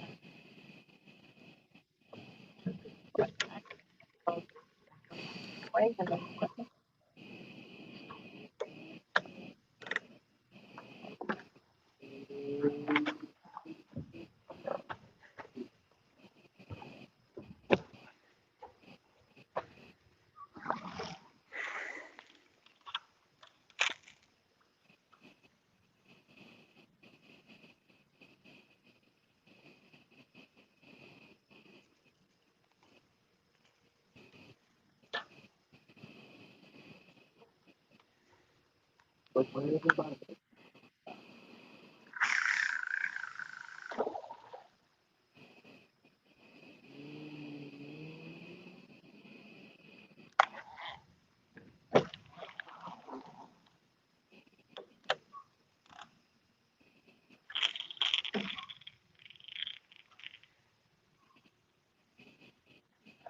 I'm out. I'm out. Come out wherever you are. They come out. Don't listen.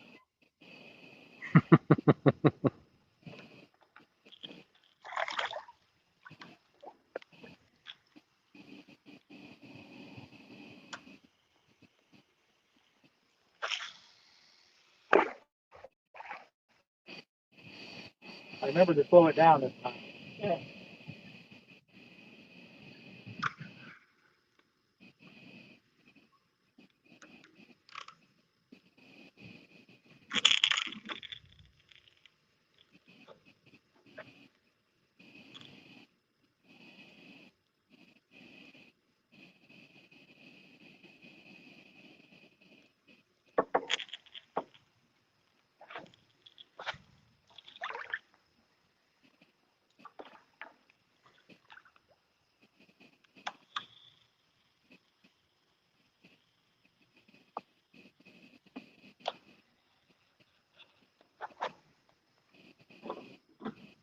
All right, baits are back out. 11:35. Stick around this area till about 12:30. I'm out. Oh, Hey, Interesting. that was me. I heard it. My 4 rods that I've got sticking, that I got going, that I casted out. I opened the bails and put the clickers on.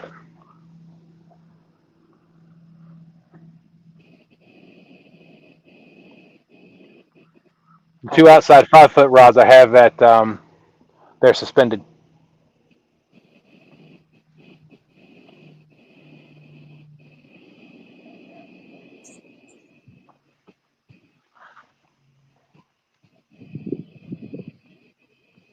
Appreciate y'all sticking out with us this evening, which will be morning in about 25 minutes, or 35 minutes, excuse me, here on the East Coast and the Eastern Time Zone.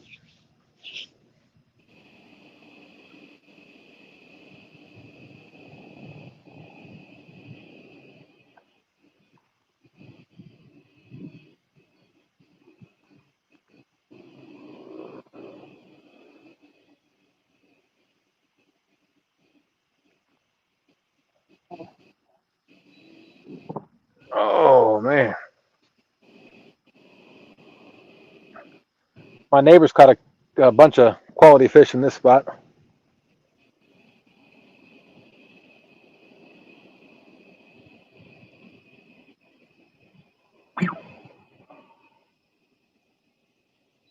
What was that?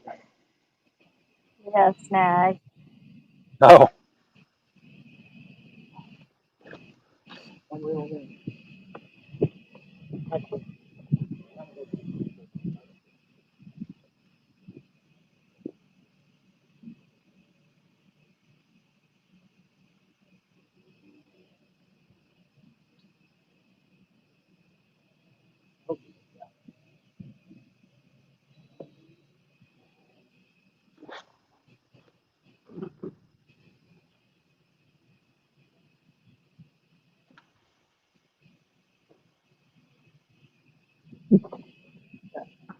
Careful. Steer it in. Left half.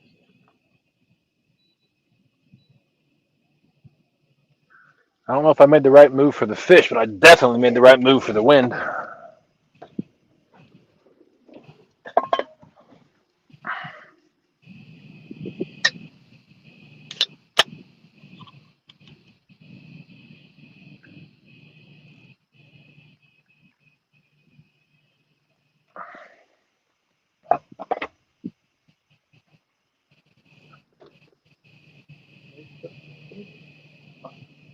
Broke it. It broke it. What broke? I broke this Oh, line trying to get that snag out. you lose your planer board? It didn't have a full board on it. Oh, okay.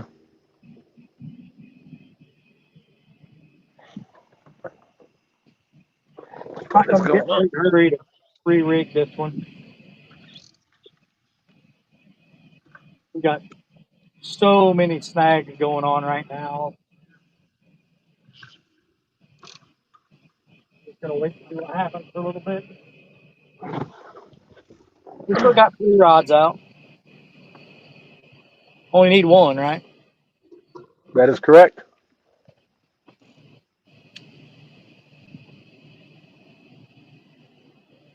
Oh, come on. Please don't tell me this. What happened?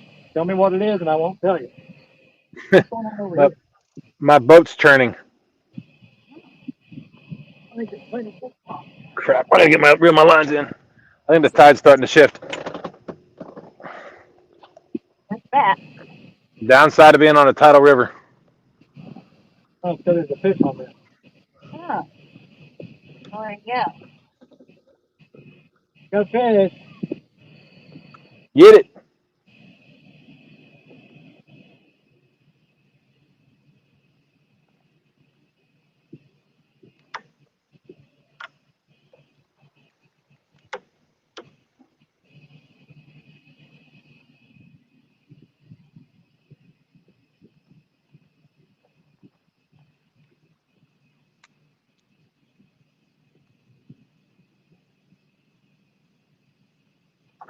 Oh. I don't think the tide has flipped. I think it's slack tide right now, so it's going to flip any minute now.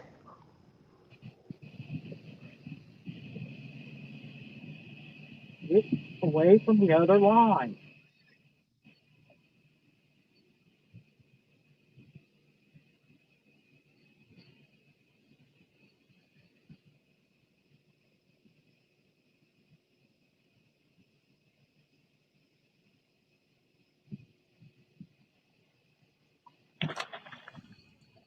Yeah. That. I don't think so.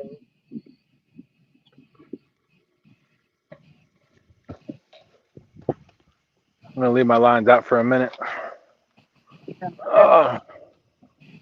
Planerboard on first. Stop acting a fool. I get it, Daryl. I get it. Stop it. You're on YouTube, you know, acting this way. We got a pair of professional anglers on our channel anyway, so.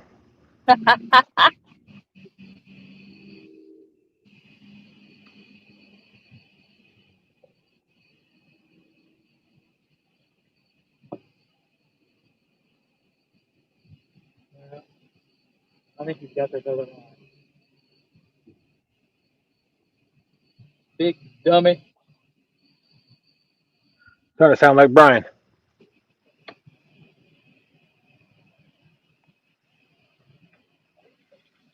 Yep. He's got that other line. Faux show.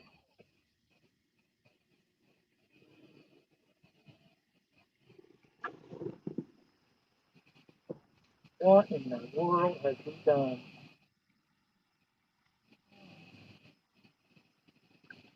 He made a bloody mess.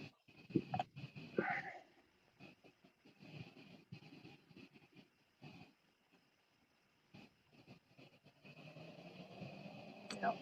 What a mess. What? Stop it. Stop it. Put you in timeout.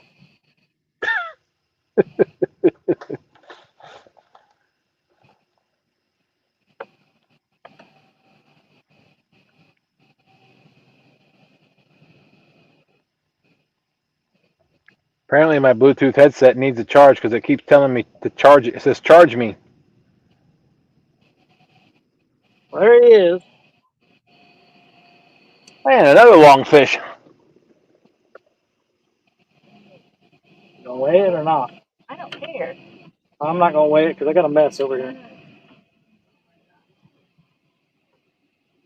We'll just call it 85 pounds. All right, sounds good.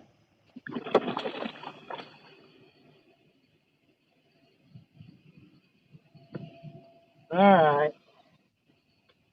Huh. It came out on its own. I like it. I like it a lot. Speaking of Brian, says keep my name out your mouth. I figured you'd be snoring. He must have heard his name like Rebel Stiltskin and came to life.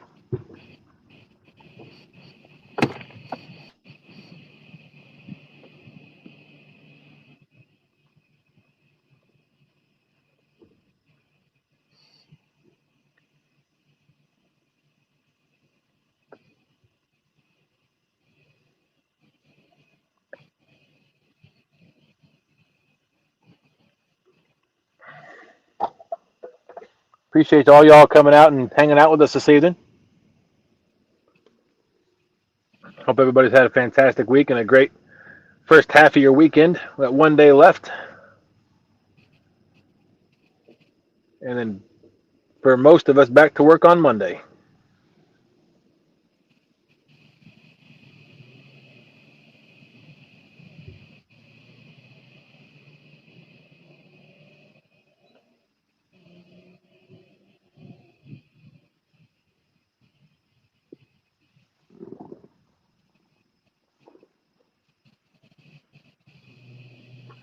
Oh. Brian said, I've been in here the whole time watching football on the tablet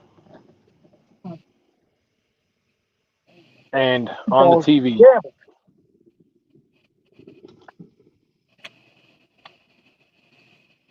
You know, Brian, the Broncos do play the Eagles this year. If I'm not mistaken, it's in Philly, the city of brotherly love.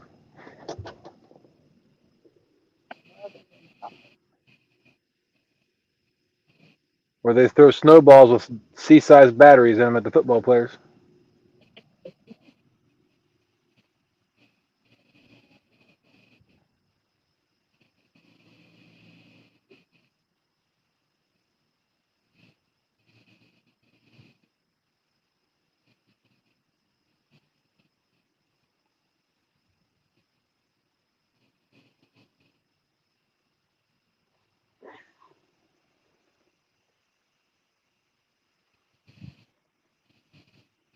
You're going to say sorry in advance. I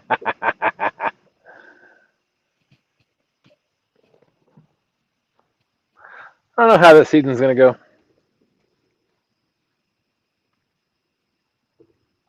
All I know is right now everybody's undefeated.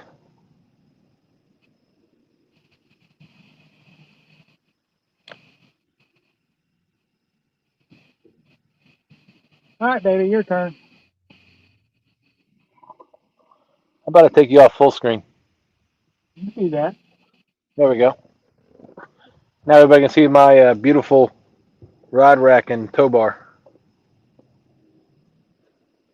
with all my awesome FOA rods and Ancient Mariner reels hanging off the back of it.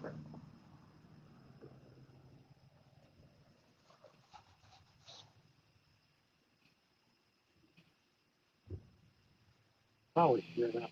Check it. Make sure it's not all knotted up.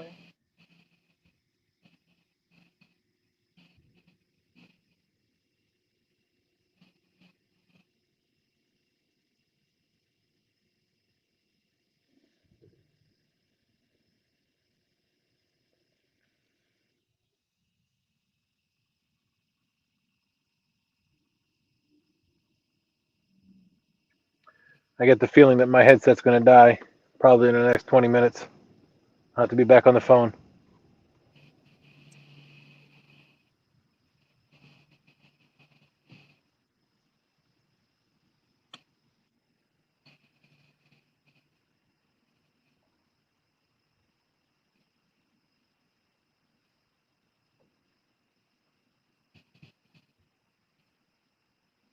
Come on, fishy, fishy, fishies. Okay.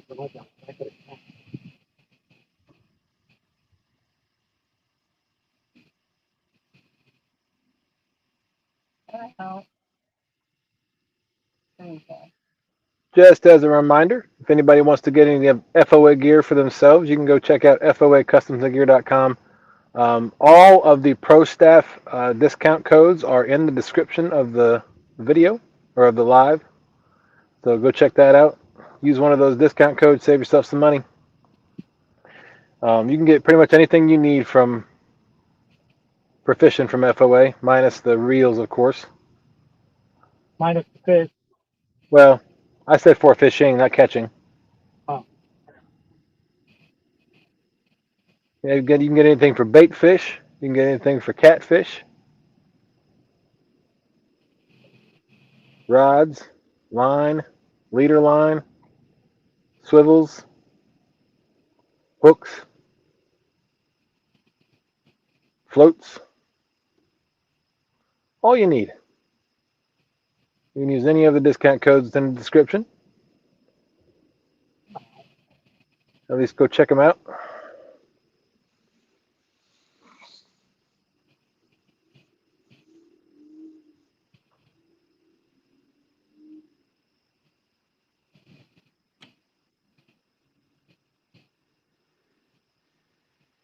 Oh. If you're a fan of pre-tied rigs, you can get Fat Boy rigs out of the or off the FOA website as well, or you can go to fatboyrigs.com and check them out there.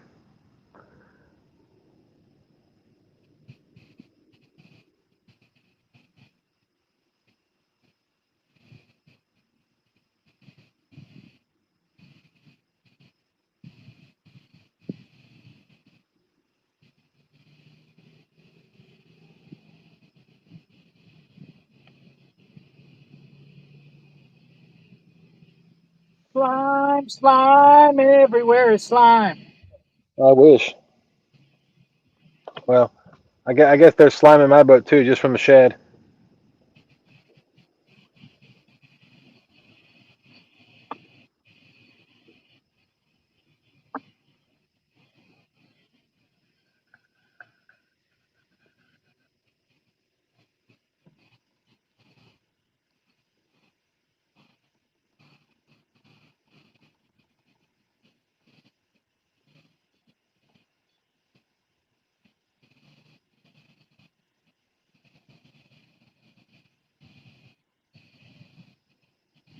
Come out.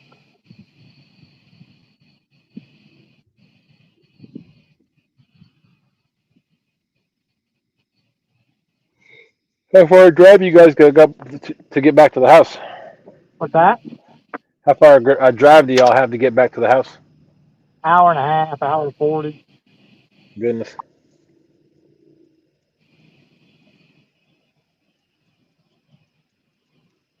Make Kelly drive. Yeah. She woke up to say, yeah.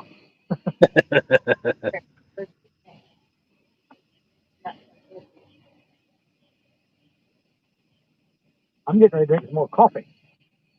Wonder I know. how much catfish slime I got in this cup. Just adds flavor.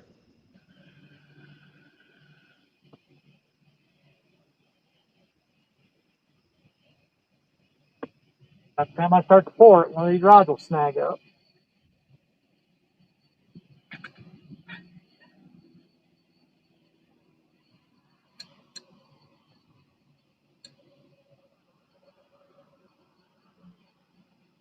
There's coffee in it.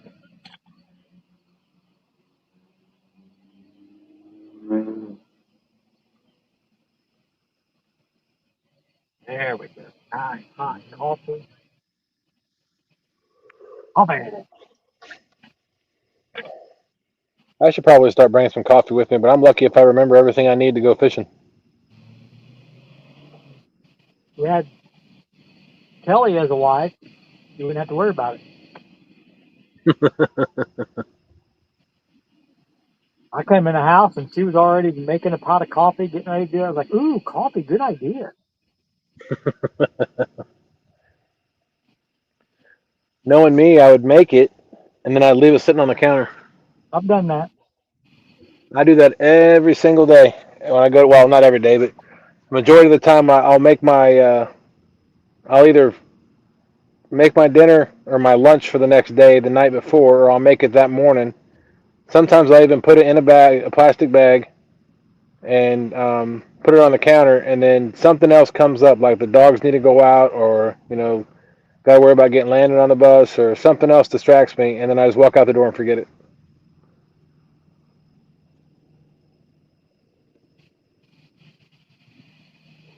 Last week I went as far as I made my lunch, and then that morning I put it in a plastic bag and I hung it on the hook where my keys are at. It was Monday morning because my badge was hung up right next to my keys, so I don't forget it. I made it so much of a point to remember my lunch, I forgot my badge. My ID badge. I've drove all the way to the casino before a few times. Got out, started walking in the casino, and realized I left my wallet at home. Oh, come on, you can't start a tab there? They don't know you that well? No.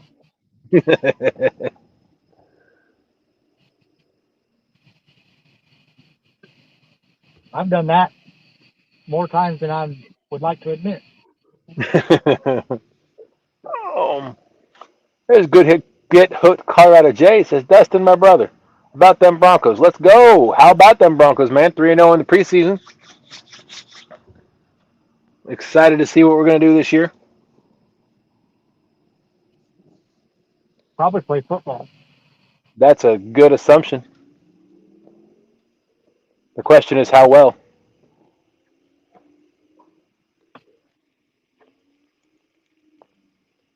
Here's my prediction. They're going to win some games and they're going to lose some games.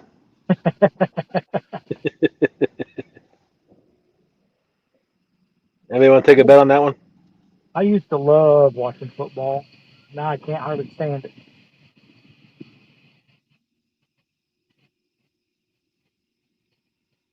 My wife would be awesome, or it would be awesome for her if I just muted the football game because she can't stand like all the crowd noise and the announcers. But I'm like, that's kind of for me, it's better than being there because you got better camera angles, you're closer to the field, you still got the crowd noise and the what's going on, and then but you got cheaper food, cleaner bathrooms, better, no traffic. If you're paying the same for food at home as you're paying for at a football game. No, I said better food. Correct. Oh, that's right. I hear what you're saying. Yes, better food. My cousin, I think it was 5 years ago, maybe, the Broncos came to play Washington on Christmas Eve. He bought the tickets and paid for the parking pass and all that stuff. So we tailgated in the morning before the game. That was the best steak and eggs I'd ever had in my life. Huh. But then after the game, or after we got done eating breakfast, we went into the stadium, and his tickets were all the way at the very top. At the very top of this, everybody looked like ants.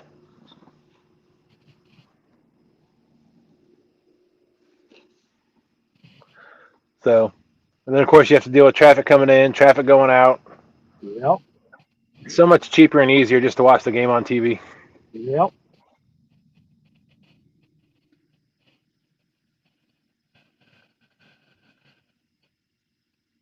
And I would argue a better experience.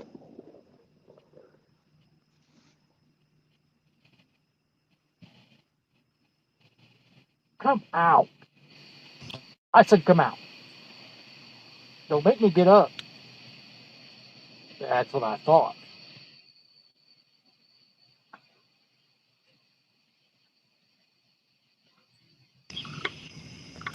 All right, well, my headset died, so I'm back to the phone.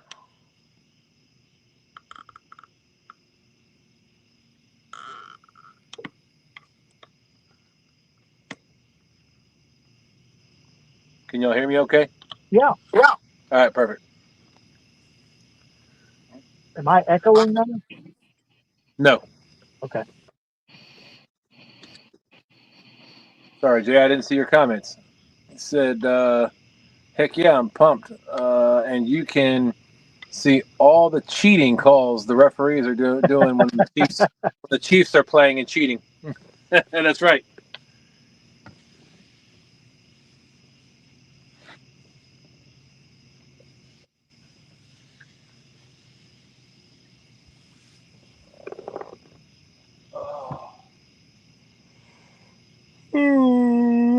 I need some coffee. I got some. Come out. What kind of dragon weights are you using? It's hard telling. We got so many different kinds. Oh. Just pop.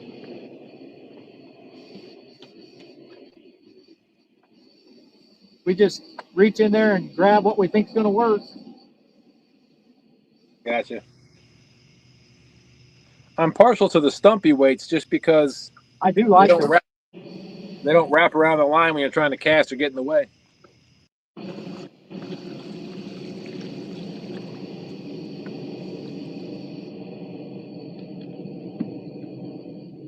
Well, happy Sunday, everybody. It is officially 12 o'clock on the East Coast, or Eastern Standard Time. Can you believe we've only been fishing for 2 hours? Well, we've only been live for 2 hours. Right. We've been fishing for about 4.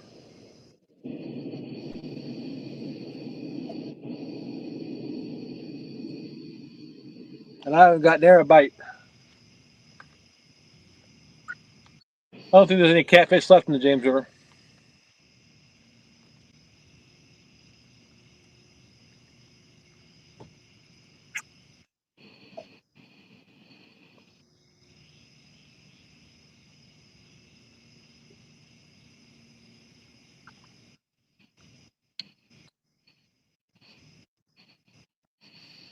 Oh, we got somebody in the basement. Rhonda. Help me, Rhonda. Help me, Rhonda. Howdy. Hello. How be you? I be wonderful. How be you? I be good. Chris, Telly, hello. How are you guys today? Fine. How are you? Fantastic. Awesome. I need it. Appreciate you coming in. No problem. Sorry it couldn't have been sooner. Things got out of hand and I forgot I had a couple of things I had to do. Oh, that's okay. Like I said in my message, I didn't expect you to end until after midnight anyway. Yeah. It kind of stinks when you have a kid that closes the store, so you got to wait for the last customer to leave, and you never know when that's going to be. Yeah. Oh, trust me, I hate it too.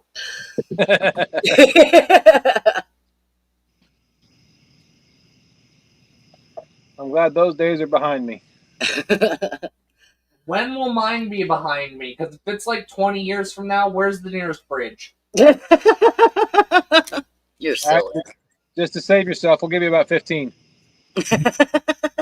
I might be able to tolerate that.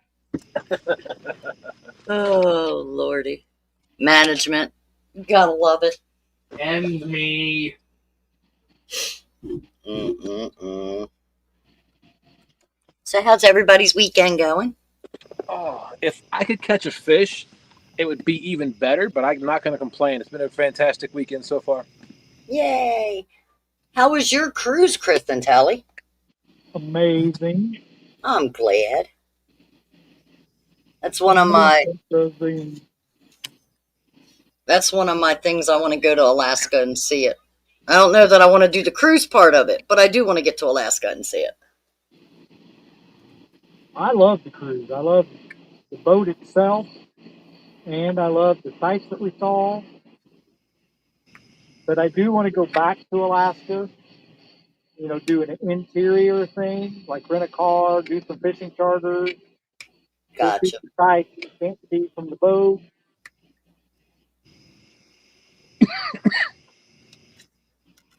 Howdy, Jay. So, Chris and Telly, how much of Alaska did you see? Like, where did the cruise start and where did it end? Started in Seattle, and we went as far up as Juneau. So we were just in the, what do they call that? The inside passage. Gotcha. So just barely into Alaska, actually. Oh. But it was everything you think Alaska is going to be when you get up there. Sure. Old mining town. Yeah. Sun out 17 hours during the day? Well, About 16 hours of daylight. it wasn't like that while we were there. I mean, it was. I think it got dark at 10:30. Yeah. Oh, wow. And then daylight at 5.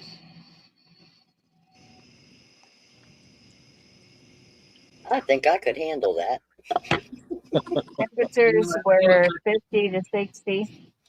Mm. We had great weather. I mean, we had one day where it misted rain, but for the most part, we had great weather. Wow. Our first Alaska stop, they bussed us into town from where the boat docked. Uh-huh. And on our way back out, our bus driver pointed over, there's a volcano. It's an inactive volcano. It's up over there. And she's like, I haven't seen the top of that mountain in 6 weeks. And it was Wow. just a beautiful sunshiny day. Perfect picture of that. Jay said that his wife's aunt and uncle live in Fairbanks.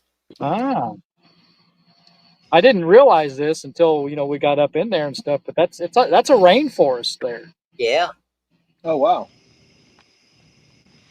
I think they said it was the second largest rainforest on Earth. I believe is what they said.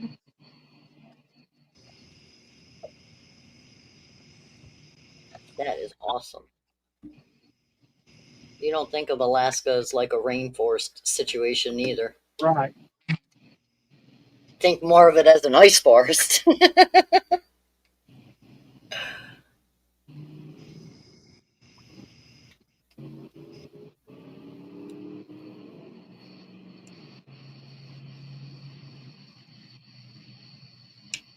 Well, let's see if I can finish my coffee. Hey, I'm all for that. And Dustin, I heard about you leaving your coffee and worrying about your ice. Or your lunch? Do you need me to send you like a message every day at a certain time for coffee? Because I will gladly do that for you. I know you would.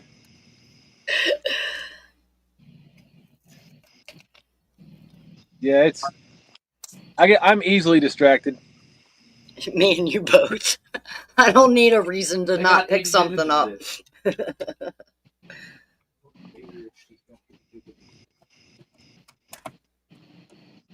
Kelly's getting ready to book our next cruise. Oh, cool. Where are you going next on your next one? Greek Isles. Oh, cool. That will be nice. And where does that ship sail from? Italy. Venice. So we'll have to fly into Italy. Guess how much that cruise? Guess how much that cruise is costing us? Nothing. That's right. Just a flight. I earned enough points gambling that I got a junior suite Oh, for 7-night cruise. There you go. for two. So now everybody in chat's like, well, how much did that really cost? Well, the answer is I lost $2,500 on that boat. There you go. Still cheaper than paying for the cruise. Yeah, they're about $1,800. Colorado Jay said, never mind. She just corrected me. They live in Anchorage.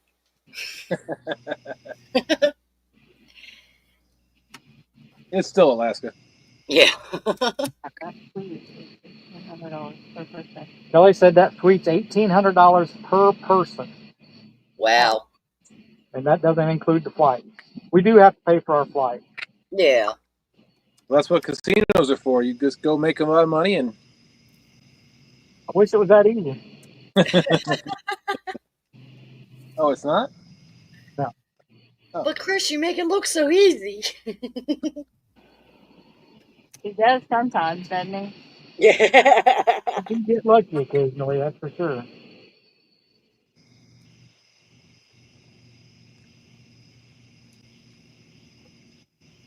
Friday night, I had a video premiere on Kino Chris channel. I think it's the best video I've made to date. And I mean, I ended up, I won that day. I won $2,200, but in that video, I won 19. Well, no, I won 17. I started with 2.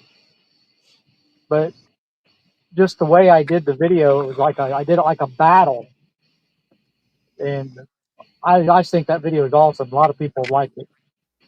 Oh, good. And whose channel did you say it was on? It's my Kino Chris channel. Okay. I will make sure to go and look at that after I get off this live. Because I think I missed that video. I don't remember seeing it. Kino Chris. I almost called that channel Catfish Kino.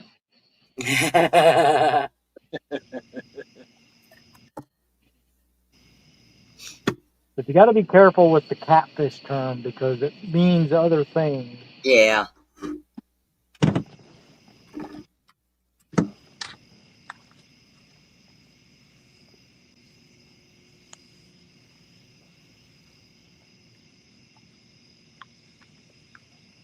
I'm out. There you go.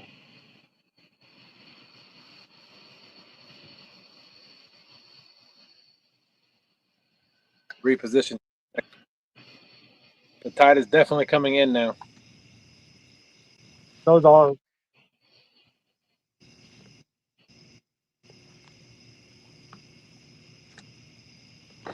That'd be so weird. I don't know. I mean, I guess if you live there and stuff, you get used to it. But to me, it's weird. Is the river changing direction? Yep. It can be. Thank you, Brian. Brian posted the link for your Kino Chris channel. That time Brian did something right.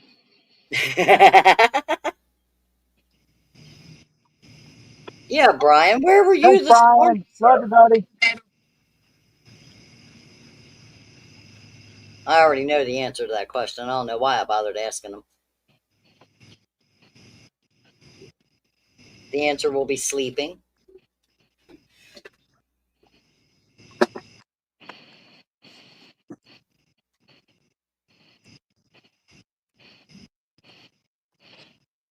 Well, I think we found a part of the river that didn't have any fish in it. Well, howdy, howdy, Mark. He says, hello, Rhonda, and them other two. Wow. Yeah. He won't even acknowledge Kelly's existence. Oh.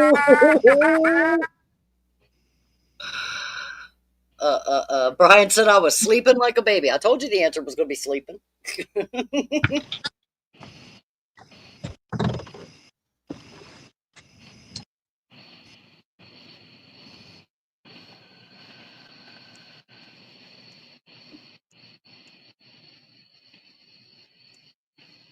We should be getting kind of near the end of this track.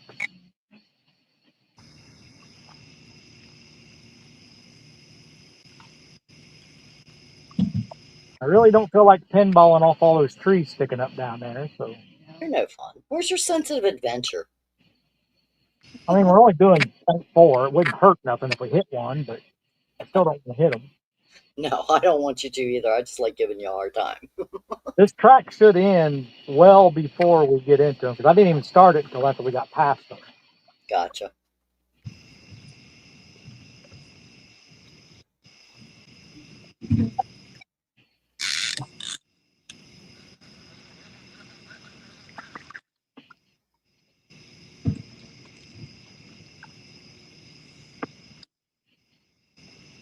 I can actually see up there pretty good. I could probably drive it right through there.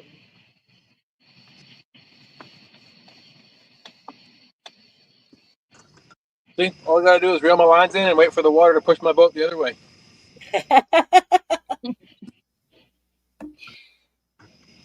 There's one way to do it, I guess.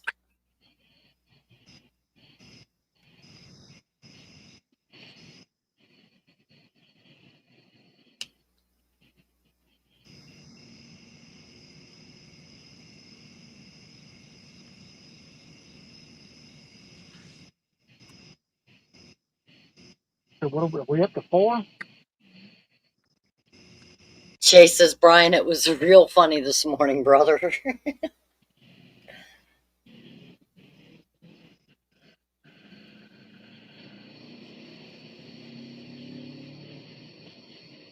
Come out. Come out.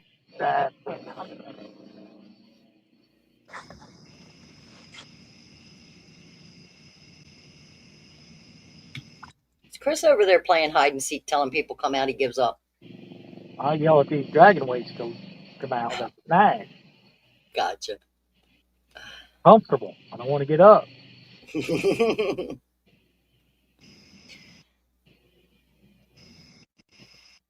You know what I found though is it's usually the floats that hang up. A lot of times when we get the snag out, my float's pushed all the way down on top of my hook.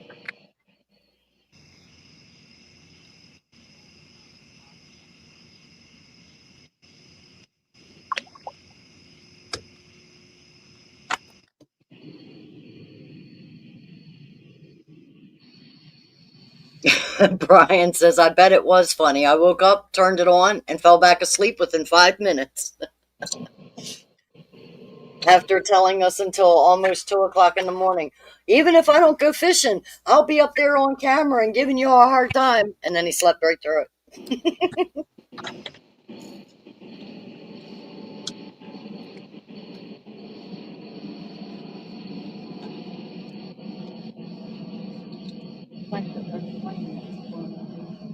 We're not very far from Cincinnati Airport.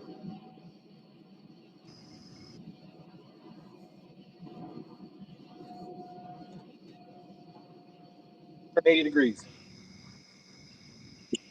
The water temperature? No.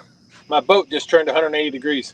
Oh, okay. You said all I heard was 80 degrees, and I'm going to say, is that still your water temperature? No wonder you're not catching. Well, Ours the is water 80. temperature is 82.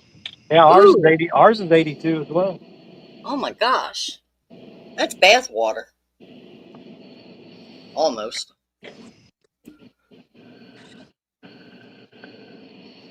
Yeah, Brian, 5 a.m. does catch up with you. Mark said, I washed the boat after fishing today, and it was lights out. I'm about ready to go back to sleep. Well, you fished early. Because I was still awake when you went live. I just didn't stay awake the whole time you were live, Mark.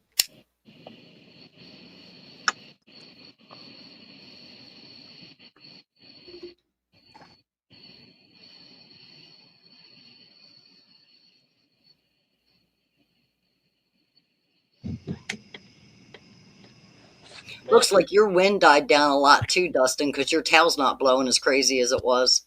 Come out. I moved. I moved up into I went into the natural bend of the river, and I've got a concrete wall to my left. But yeah, the wind has died down considerably. Good.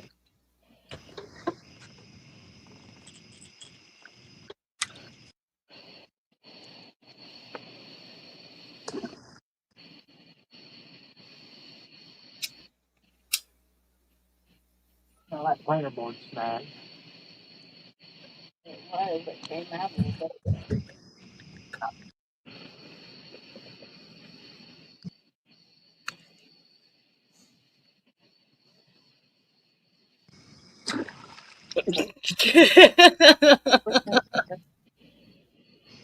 Brian says, "Stop watching Dustin's tail, Rhonda."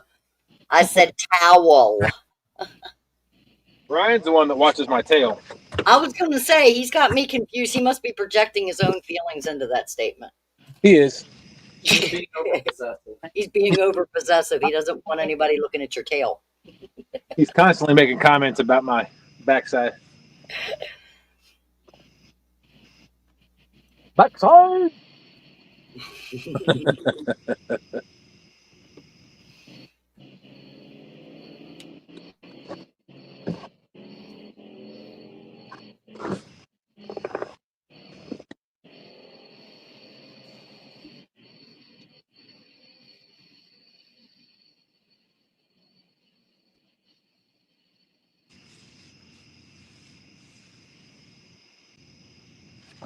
Apparently, there's a brick wall up here on my right hand side now, or a concrete wall, brick wall, whatever. And I cast one of my lines over by the wall, and apparently there's a pretty shallow ledge over there. But we'll see what happens.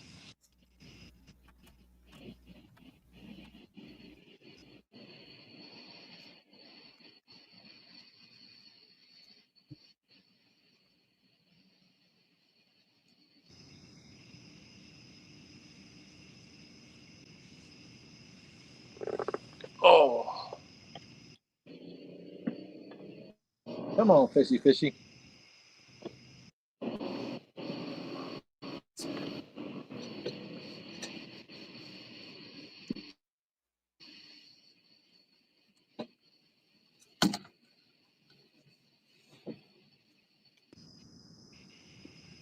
You got to be very close to the end of this track.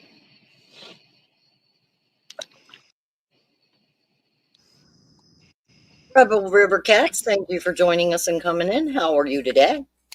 Good morning, Doug. That's a Whisker Warrior, Rebel River Cats.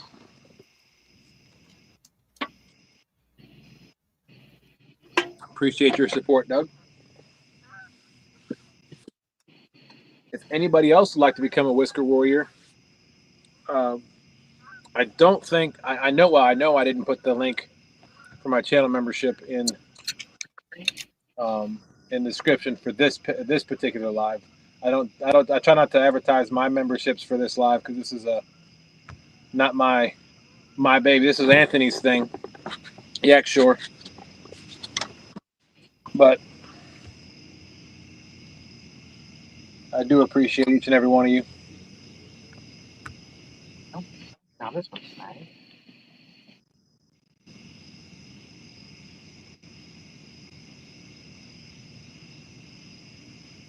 Let's see, where are we at? On the Ohio River. Trying to figure out how far we are from the end of this track.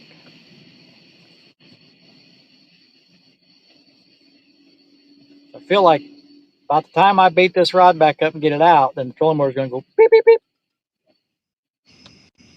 I was going to be a smart aleck and say from where you're at to the end. Yeah. That's a pretty good estimation. I know. I'm good at that.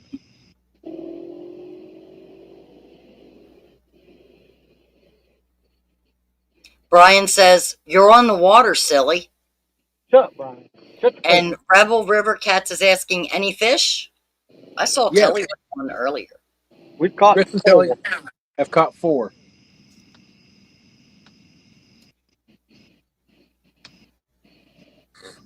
I said initially that I'm not where I wanted to be tonight. I wanted to go up in the city, but I don't like going up in the city this time of night by myself. I don't blame you. So I chose to. My neighbor was thinking about going with me, but he didn't get a hall pass from his wife to go out fishing. So a permission slip, I should say. Hall pass can have several I was connotations. going to say something about the hall pass thing. I knew you were. He didn't get a permission slip, So if he was going to go with me, we were going to go to the city. But since he didn't, I just came down here to the deep bottom.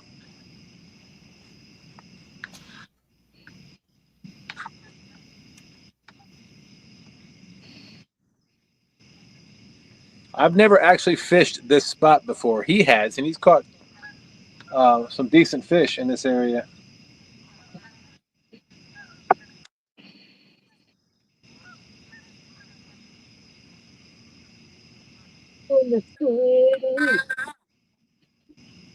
There's a cat up on the bank over here that sounds like a kid screaming.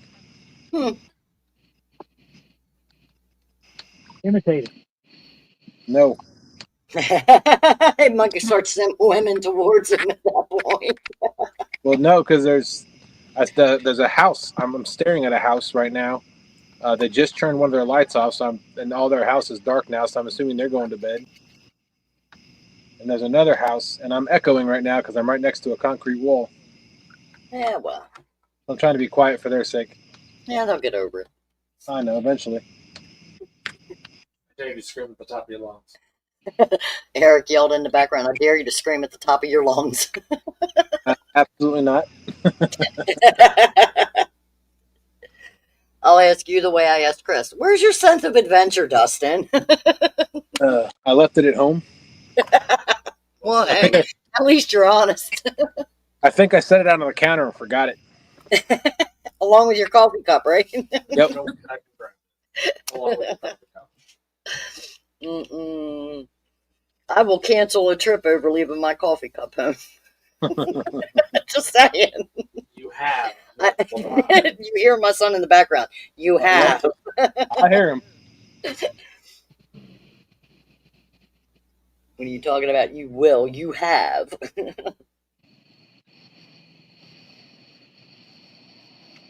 Honestly think I was late to Tom and Michelle's at the dock one time because I had left my coffee home and had to retrack my steps to go get it. I won't tell you that I was 2 hours in and almost to Richmond when I realized it. Oh, wow. And still turned around, went home and got it. Are you serious? Yes, I did. I don't look, my coffee cup is like my security blanket. I'd have bought a new one. Yeah, me too. I can't. It's my security blanket. I can't lose it. I can't not have it. I was going to say, you could have come by my house. I would have given you a new one. Oh, Lordy.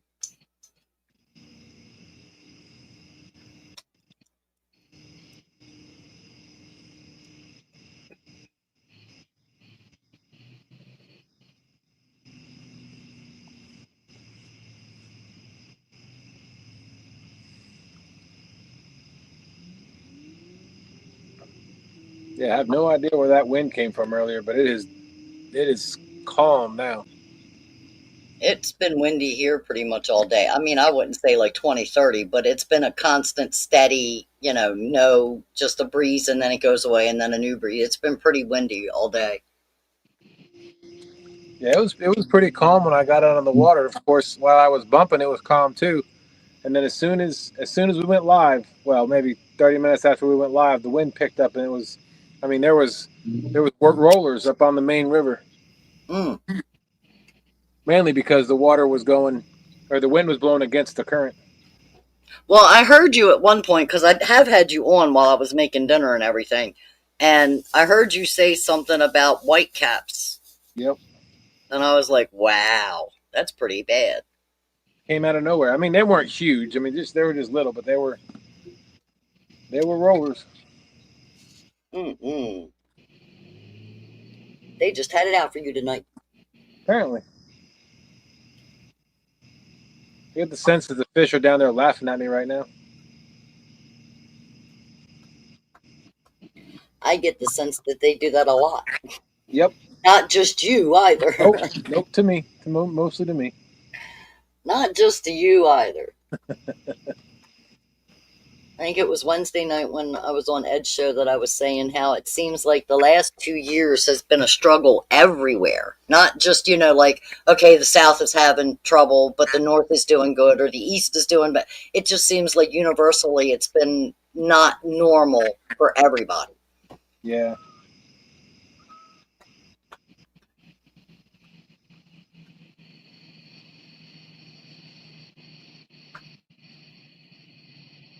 warm for them to be super active. I think once the water temperature gets back down into the 70s, probably maybe Things.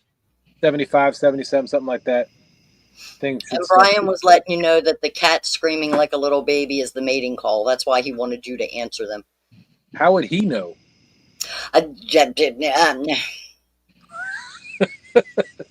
You ask me like I would know. He said that was his whole chest.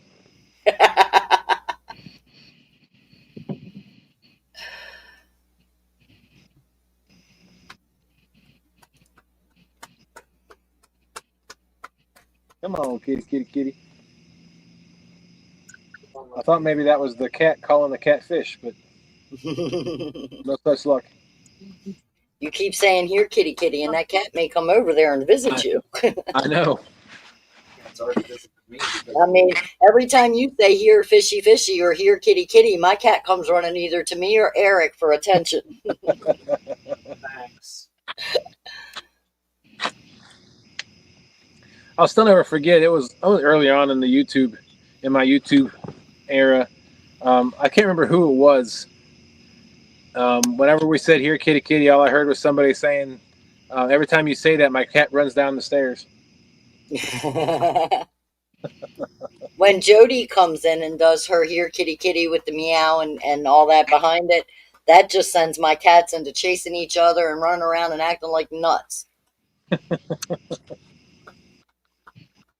They could be sound asleep and hear Jody do that, and they're up and running around acting like nuts. I'm like, thanks, Jody. My cat's too old to do that. Yeah.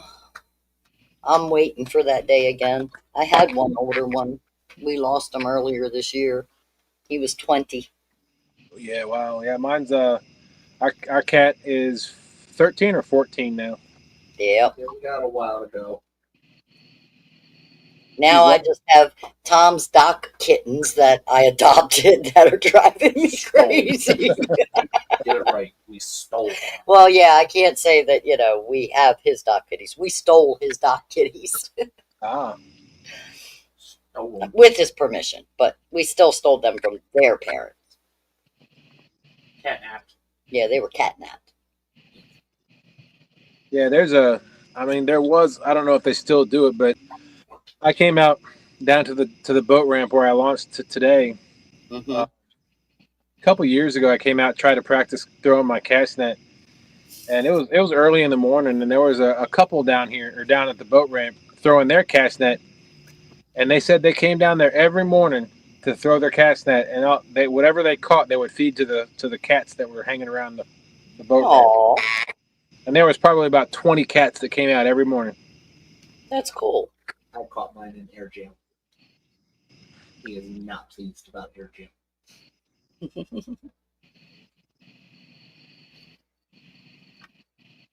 About time for me to put my sweatshirt on, I believe. I brought my sweatshirt just in case, but I don't think I'm going to need it tonight. I don't even know what it is.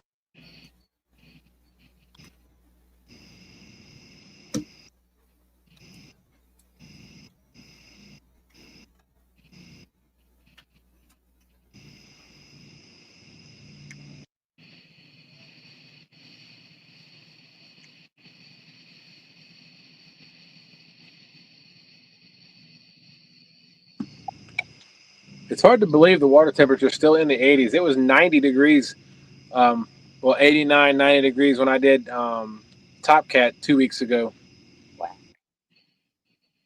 And it's only dropped 7 degrees, but it's been a consistent 70 to low 80s over the last week and a half, outside temperature wise. Yeah.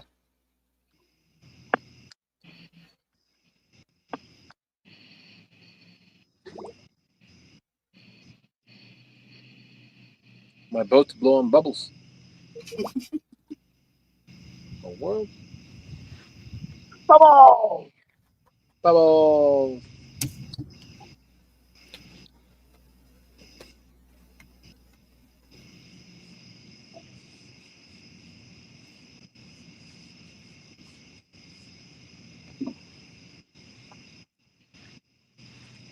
Come on, fish. Give me one.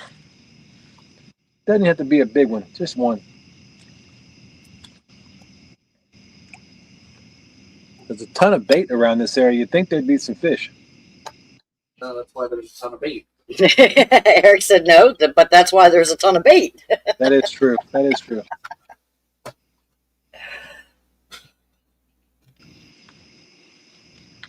This is a place. What's that? So, Yeah, I was going to say, you would think that the bait being there would at least attract them. just give it a minute, it'll swap. This is the area I come every time I want to come out and get bait. Like Sean and I came out last week or 2 weeks ago before we went downriver for the tournament. We came here, launched his boat, and came and got some shad before we went farther down. So we launched the boat here, got bait, put the boat back up at the trailer, and then went farther downriver. Wow. The only time that I had trouble getting bait here was when the water temp was 35 degrees. It might be a problem. I think all the shad in the James River went to the hot spots. There's one up by Hopewell, which is probably about 10 miles from here. So I think they all swam up to Hot Ditch and went up in that river because it's a hot water discharge from the paper mill. Gotcha. And that water temperature up there is like when the water temperature down here was in the 30s, the water temperature up there was in the 70s. Wow. Yeah, if I were a fish, that's where I'd want to be. Yeah, no kidding. And every angler that fishes the James River knew that too.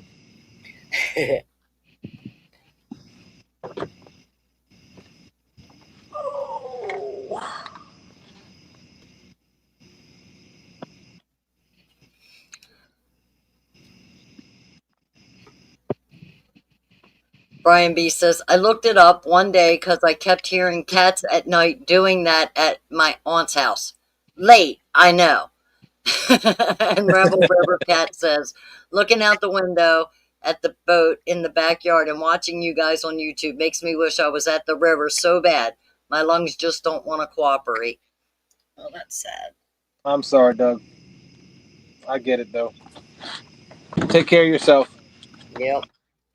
That's more important. Live vicariously through us, buddy. That's what I got to do because I refuse to buy my license. I wish I could do a better job of catching fish, but Chris and Telly have done a good job tonight. Been a while. I can't keep my rod from being snagged up right now.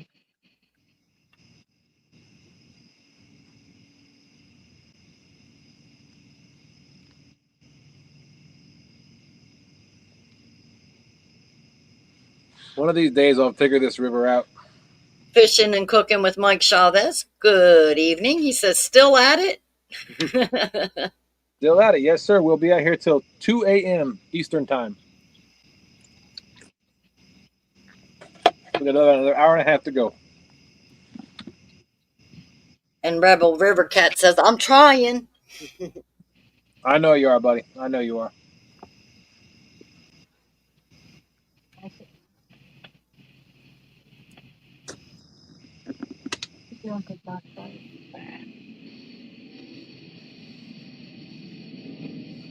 Control motor will go beep, beep, beep when it shuts off. Both purpose and backwards. So if you see a whole bunch of slacking lines, you know where control motor shut off. We're going back.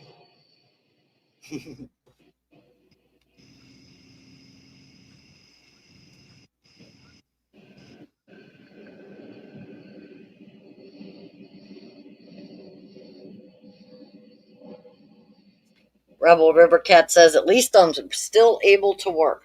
There you go. You go, buddy. There's always a positive side to everything. Yes, there is.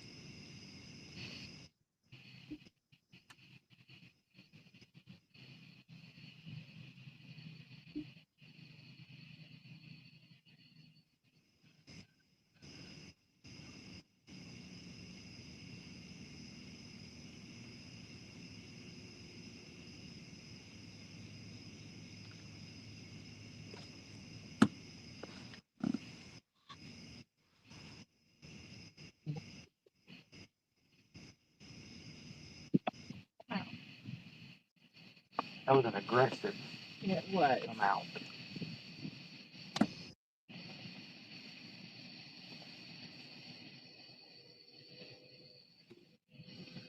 Rebel Rivers Cat says, I have some more testing on the 27th. Hopefully after that I will know more about what's going on. I'll be praying for you.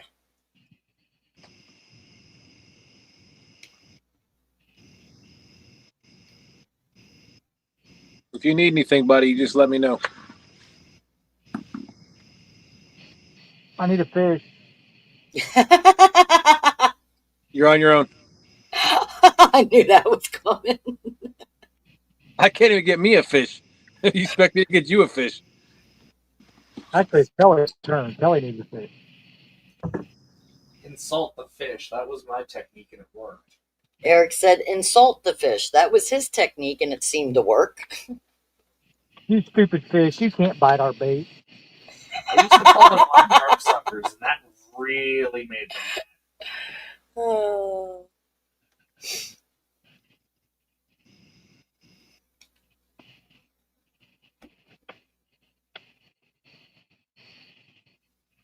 Talk about the we had some fish. Right over there? Hello. No problem, Rebel.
Send another idiot on plane.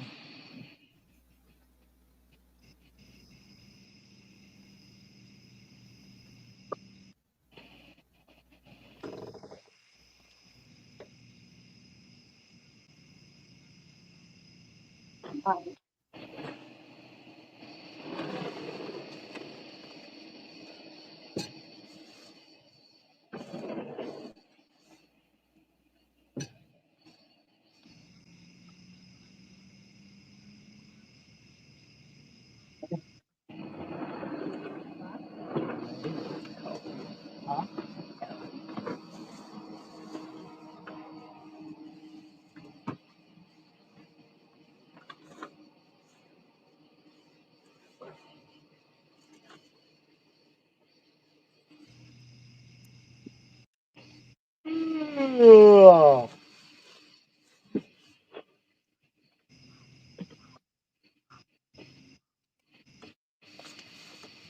Are we still in here? Yes. I think Dustin's doing a bait check. Chat's been quiet, so I was just watching y'all play around with your rods and reels and figuring out what y'all were doing. Well, we're going to be muted and off camera for a few minutes. Okie dokie. Now my rod number 2 is looking a little funny, so I didn't know if there was a fish on or not, so I just going to look at it. Gotcha. Unfortunately, there wasn't. Mike Chavez says, shh. We all got quiet.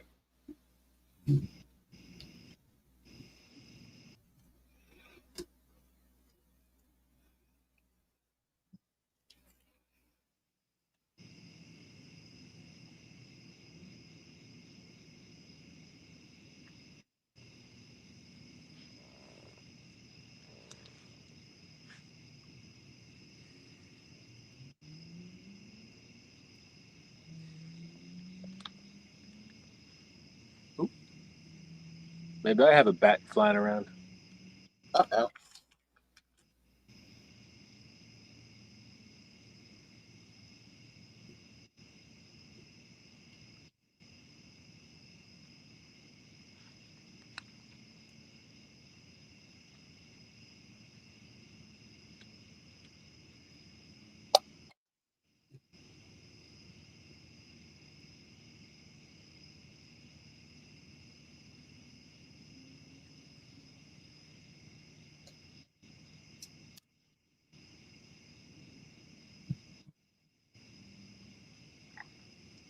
My neighbor went out fishing this morning, and he was supposed to take a friend of his and his son, but his friend wasn't able to make it, so he was able to take the 14-year-old kid out who had never caught a catfish before.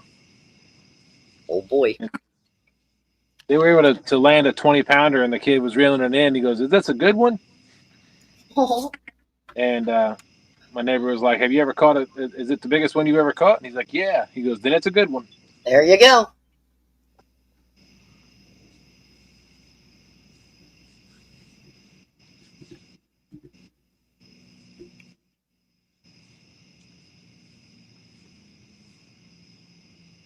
Ugh.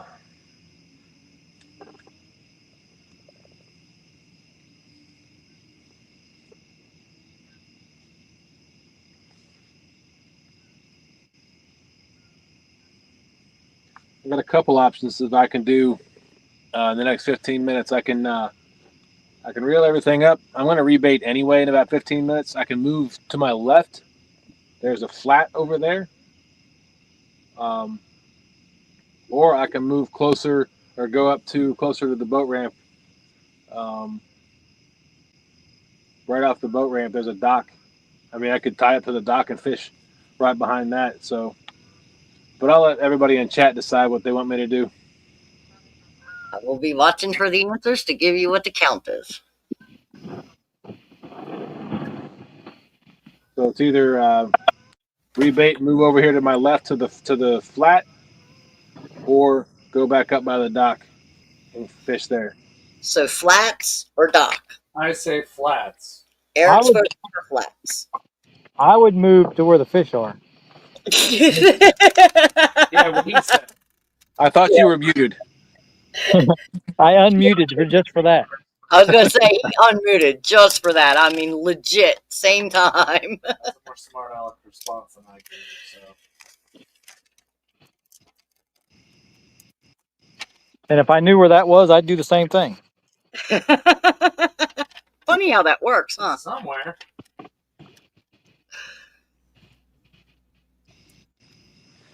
Well, there are fish around me. I just don't think they're catfish. Maybe they all took the Alaskan cruise.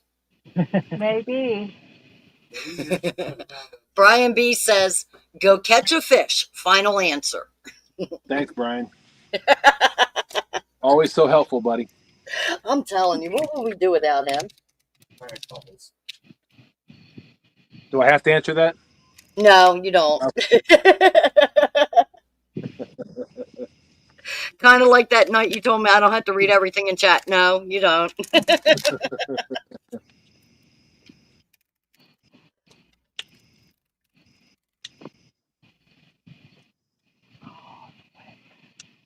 It's like that. Man, my other sleeve is wet. What? Huh? What happened? Oh, Telly's catching a fish. Yay! Go Telly. It's always got to show them how it's done, I guess. We expect nothing less from Telly. Amen. Show you how it's done. She's got to show us how it's done. That's right. Chris, we're coming to the conclusion that you're just there for moral support. That's exactly what I'm here. Moron support. Get it right. Oh, that's right. It's moron support, not And moral. sometimes he's not even very good at that.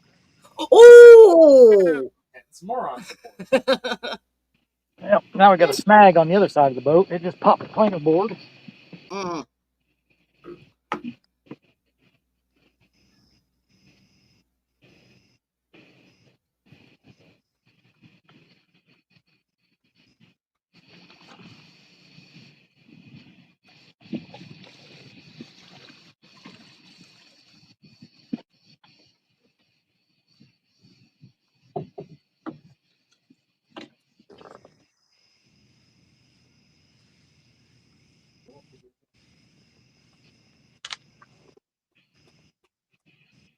I will tell you one thing I like about this cooler weather: there's less bugs. Yeah. I felt like Danny Stone earlier. How do you know what Danny Stone feels like? Let me rephrase that. I felt like Danny Stone when he was on Jody's show years ago on the bank. That. Yeah, I'm right here.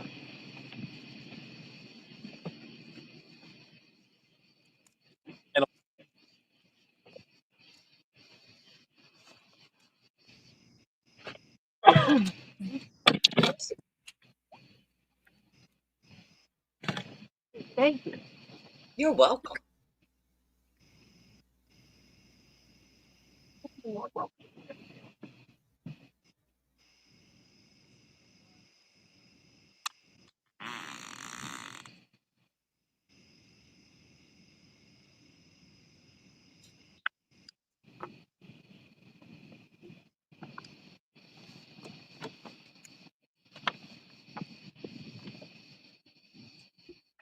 Oh.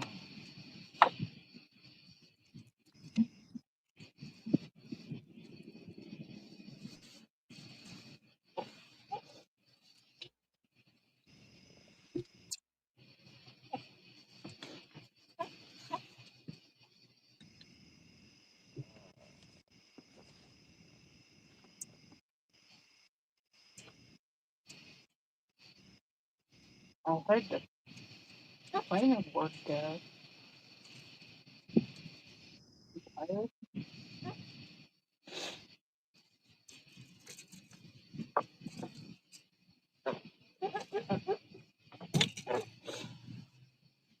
Good.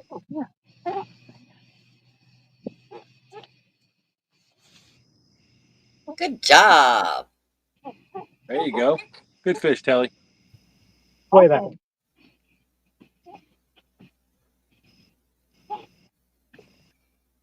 Brian said go catch a fish, and Telly did just that. I trained her well. She does what she's told. Wow. And when she slaps you with that fish, I'm going to laugh even harder. And the next scene, Chris goes overboard. 11.4. So Yay. I done goofed. How much? 11.4. 11.4.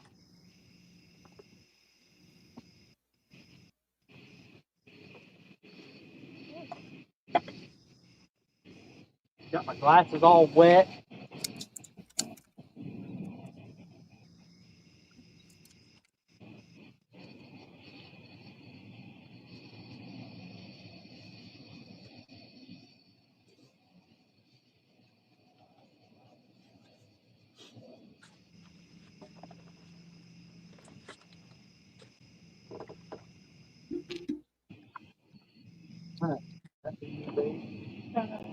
Yeah. Where we were. My glasses have got that film on them now.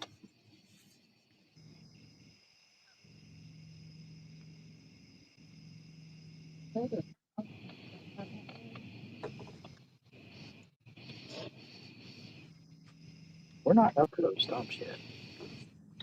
Oh, the trolling motor hasn't shut off yet.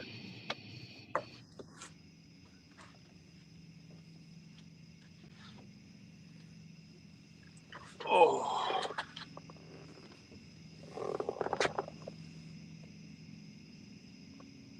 Rebel River Cat says, be safe out there, guys. I can't hold my eyes open. Catch you next time. It All is right, not. Doug. Sleep Good well. night. Thanks for coming in, buddy. I struggle with that myself. You guys are usually up at what, 3 o'clock in the morning for work? Yep. Yep. I got up at 5 o'clock this morning. Oh, wow, you slept in late. Yes, I did. Crazy. See, 3 o'clock, 5 o'clock. I'm just thinking about, that bed's looking nice. Maybe it's time to go turn in.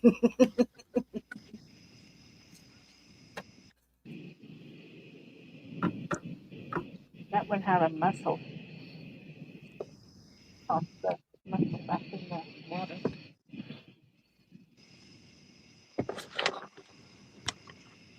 Look at that baby.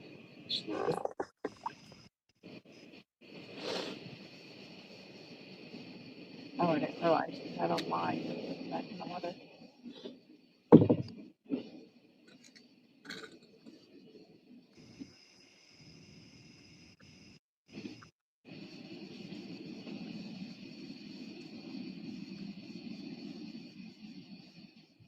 Salmon. Salomon. And Brian B says 3 in the morning. Oh, heck no. To waking up or just going to bed? Either.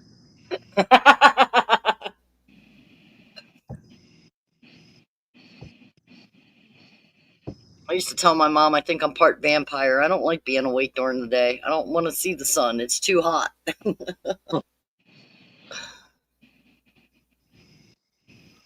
I mean, I thought I was a night owl. I usually don't go to bed till about midnight, but I can't. I don't know what it is. I just do not get tired at night.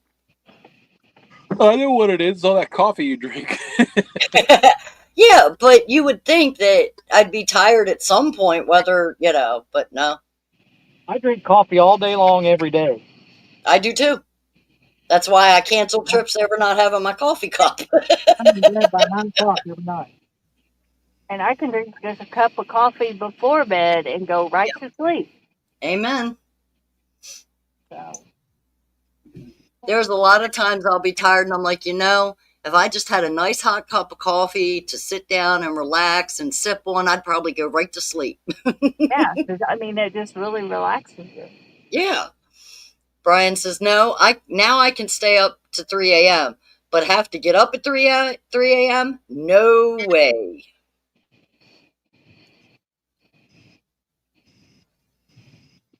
Mike Chavez says he goes to bed at 3 a.m. Well, that's because you work till almost, 2? Something like that. You're not getting home until about 2-ish.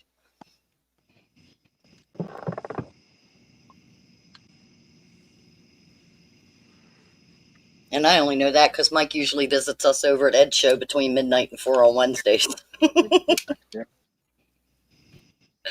Yeah, 12. I knew it was you'd work the later or like second shift. I didn't think you worked overnight.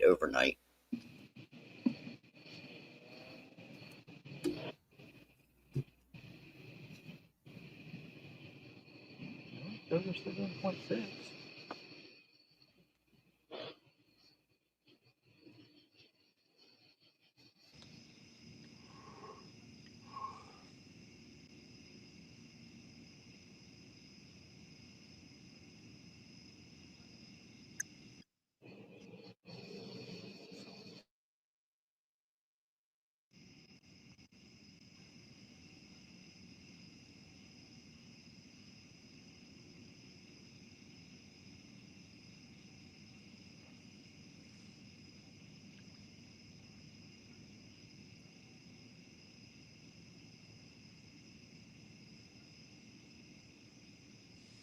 Oh,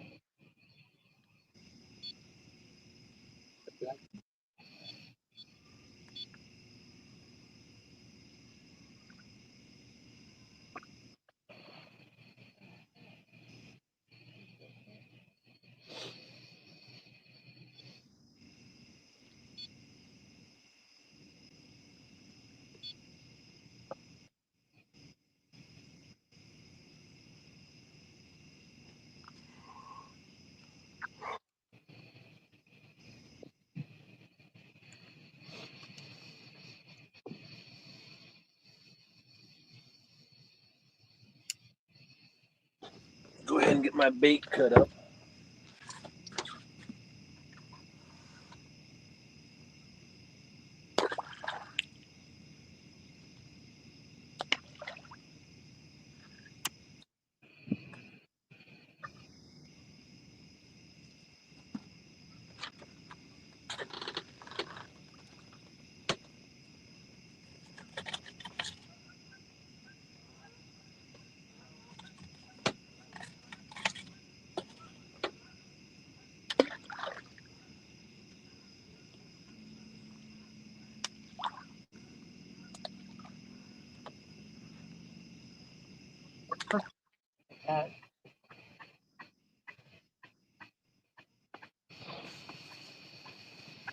I think we don't have a dragon load on this. There's no way at all on it.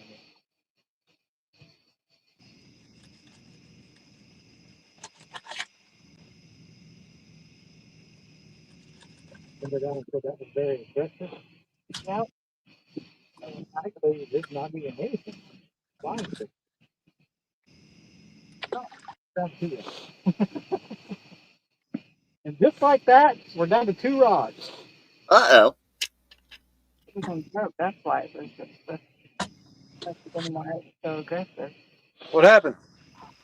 Well, we're putting that planer board out over there, and I looked at this long line. And I was like, why is that line loose? I thought our trolling motor shut off. I started reeling it in. There's nothing here. Everything's gone. Wow. We had a snag a little while back, and it snagged up pretty good. And I got up to go get it, and the rod just popped up. I think it must have hit something down there and cut the line. Hmm.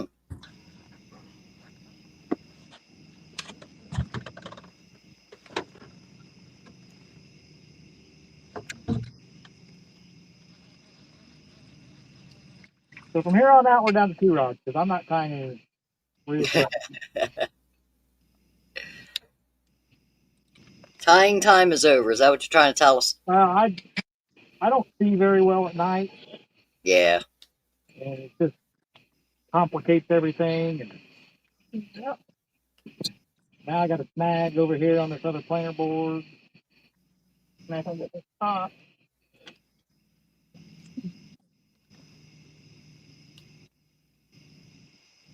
They're making you work for it tonight, Chris. End up and dragging bait. I mean, part of that. But since you get mad at it, there's no going in.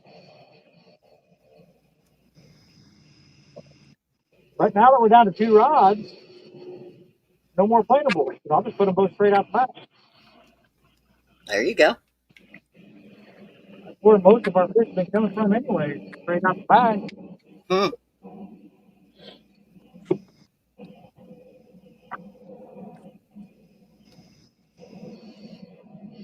Makes it easier not to be able to planer.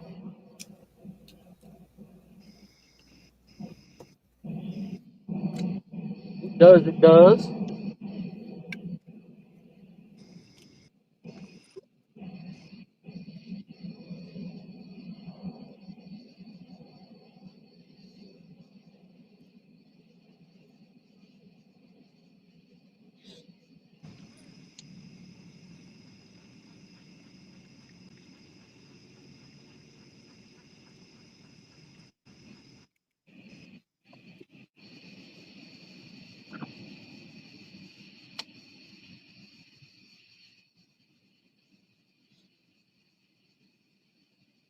And that one pop going straight out the back.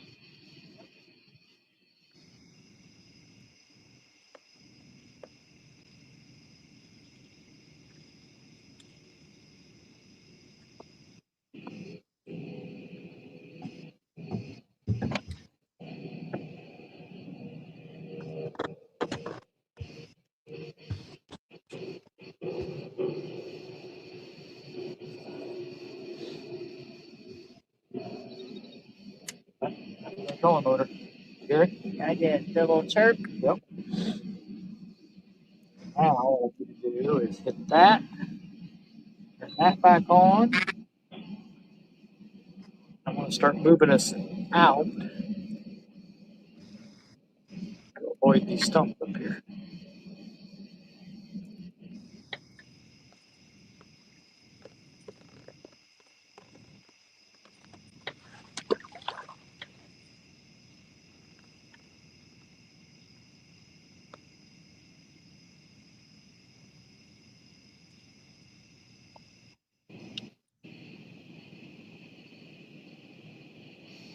We just hit the end of our track.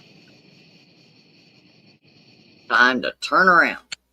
No, we're gonna continue on because we're We still got a little ways before we get back Oh. to the creek where the boat ramp is. I just got to watch for all these trees sticking up. Brian says, Dustin, you have 57 minutes to catch a fish. Well, my bait's gone on this one, so whatever was playing with it. Decided to eat it all and take it with them. I guess so. They opted for drive-through.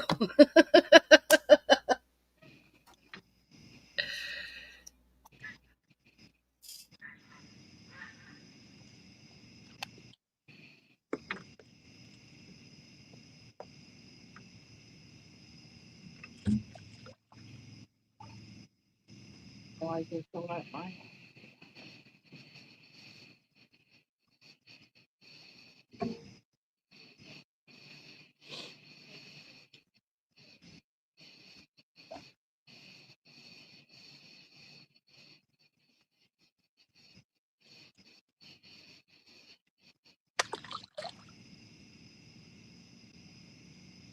Hello.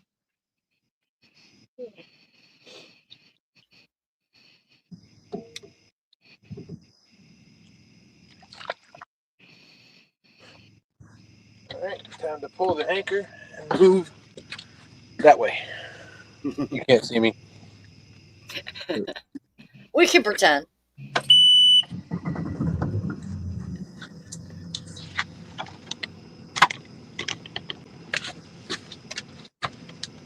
Did you decide on flats or dock?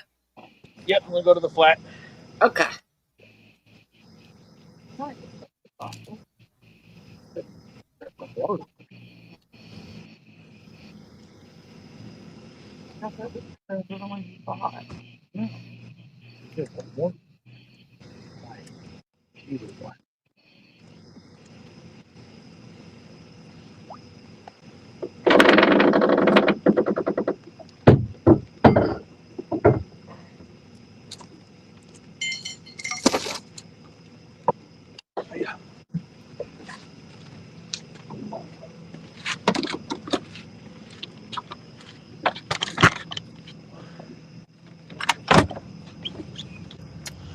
So right now we're in 22 feet of water. That works.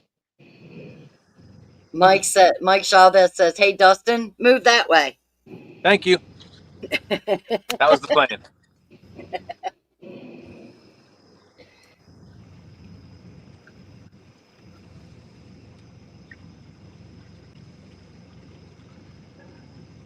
I'm going up a ledge, which looks like there's a mark on the bottom of that ledge, but I was just there, so.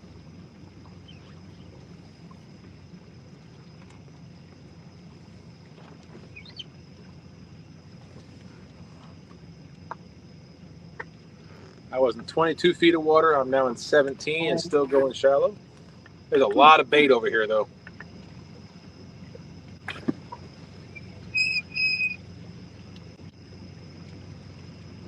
See if I find a spot where there's not as much bait.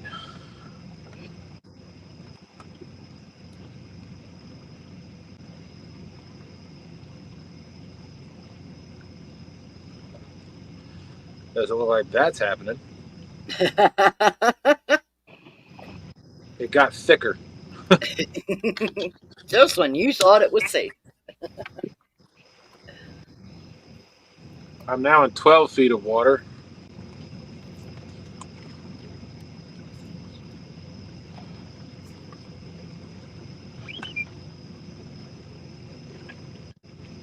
What?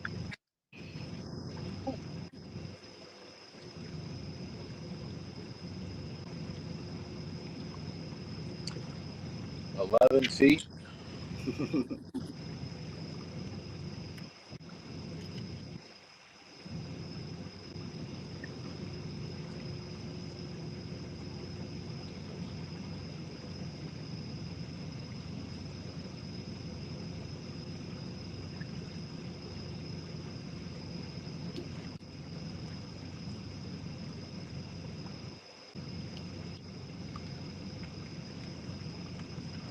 Ten feet.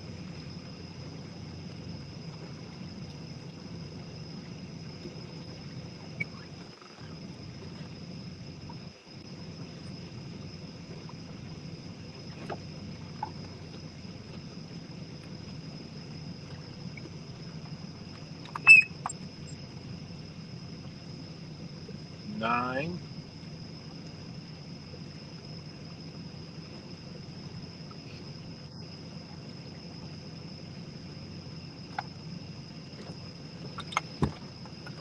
Eight.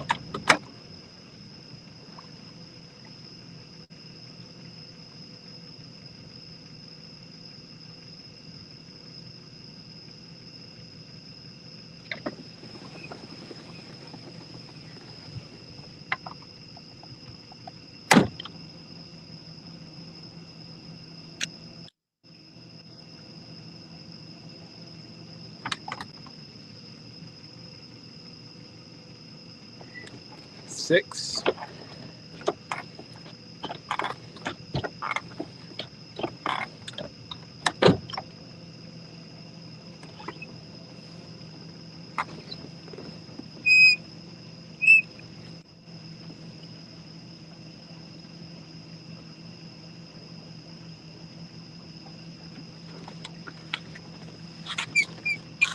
That light, I see them.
All right.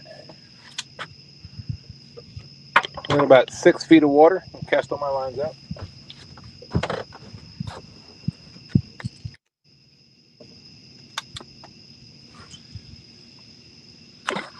Thank you, Mike. That's an actual picture that someone took from Ocean City, Maryland, from their balcony at a storm that was happening over the water.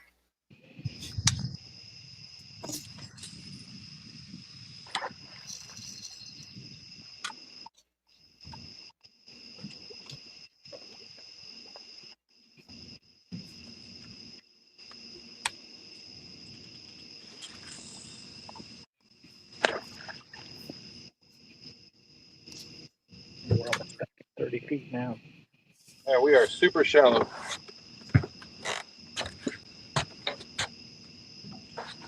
Maybe that's where they're hiding tonight. I hope so.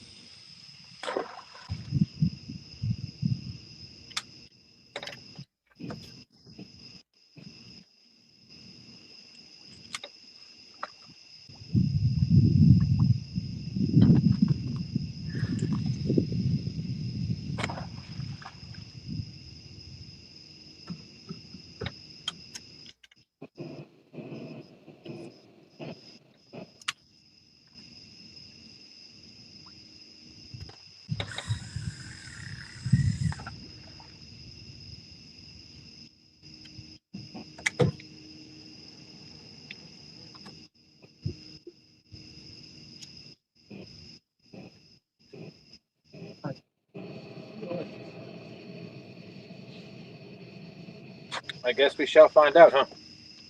Yuppers. Oh.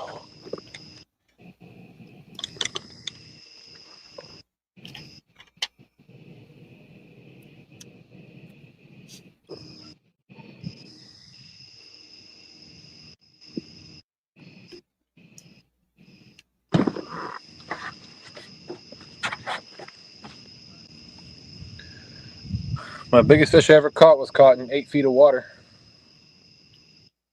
Wow. Nice. My biggest was in 12, How big was that? 86. Nice. Mm.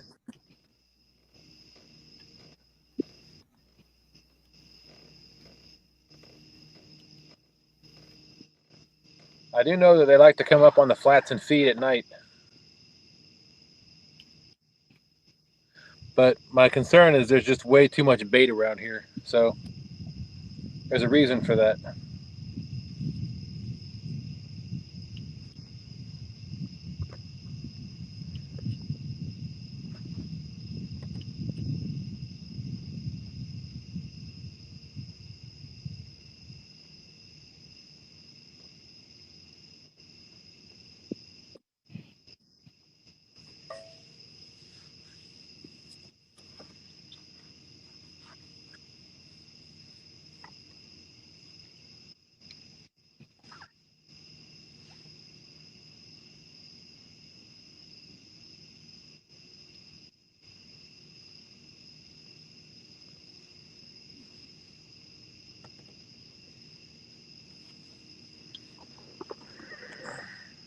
Appreciate everybody hanging out with us this evening.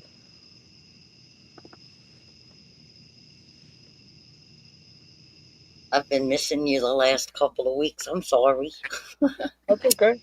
Well, I don't think we didn't do a show last week. Too many things going on, and then the LFTL tournament was the week before that, so we didn't have a show then either. Yeah, we didn't miss shows. well, last week, even if you would have been live, I would have missed you because my grandson was born. So, Oh, congratulations! thank you. It's lying. Brian B says we would appreciate you to catch a fish. I got you, buddy. Brian, for someone who doesn't go out and fish that much, you sure do give these guys a hard time.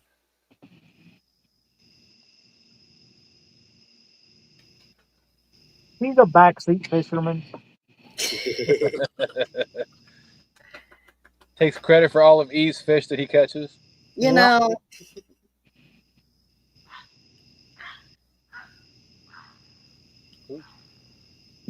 I got a goose behind me that's not very happy. I heard that. A goose. I guess what's good for the goose is good for the gander, right? You must be too close. They don't like it. Apparently.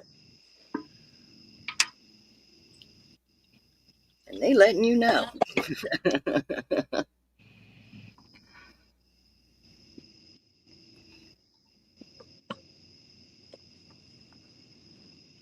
And Brian, I will talk to you later, but I owe you an apology, sir.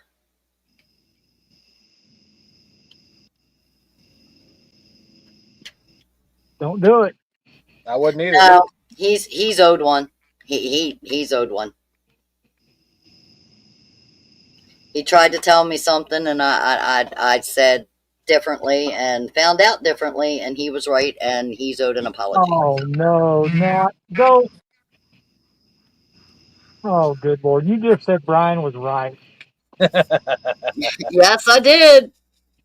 Chris, I got to give credit where credit is due. You know me. You know me well enough by now. Don't do it publicly. Well, nah, I kind of did it publicly, so I have to take it back publicly, don't I? Kind of, sort of, just to make it right.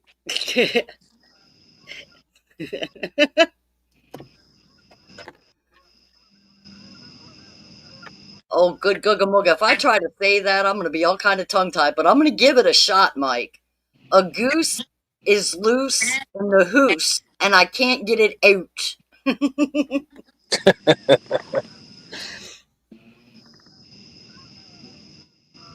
It was about the conversation we all had backstage last night, and here, I'll text it.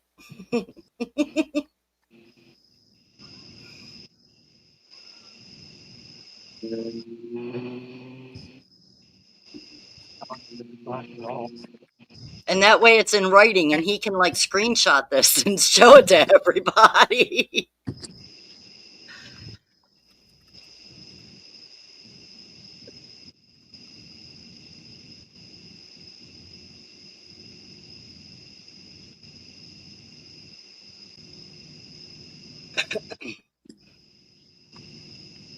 That's the Canadian in Mike coming out that he said that. I thought that was going to be like somewhere from New England or Boston. Yeah. Boston. Boston. Park the car.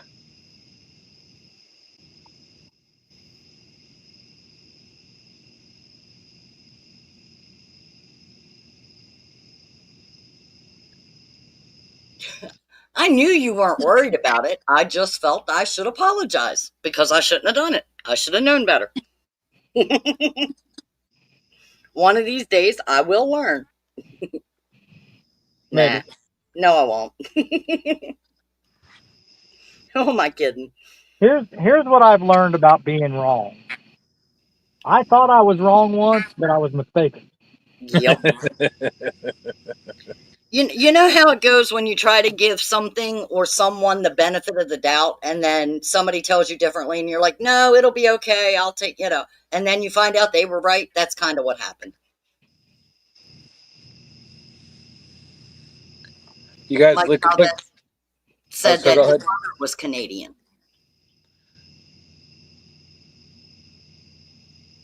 Who's Canadian? Mike Chavez's Oh, mother was Canadian. Hey, hey, Canadian, eh?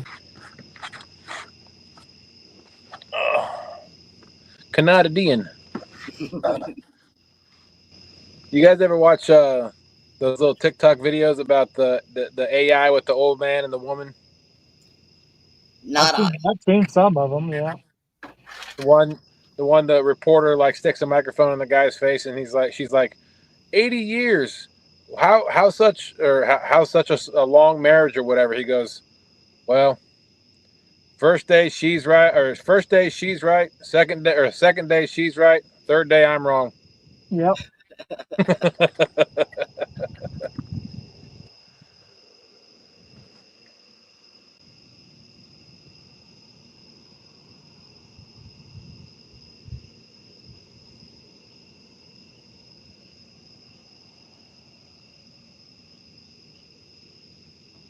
Another one was a reporter asking an older gentleman, what's his biggest regret? He goes, not listening to my wife's advice.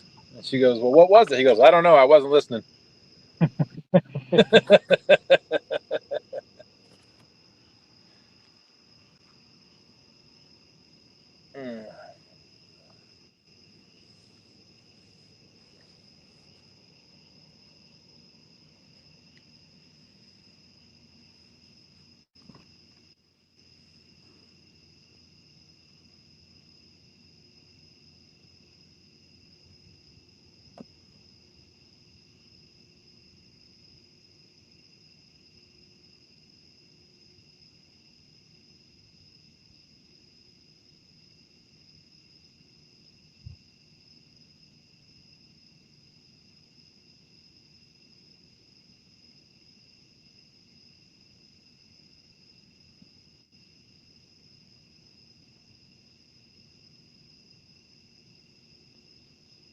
It got awful quiet. Yes, it did. Brian probably passed out because he can't believe I said he was right. I know. I almost passed out too when you said that.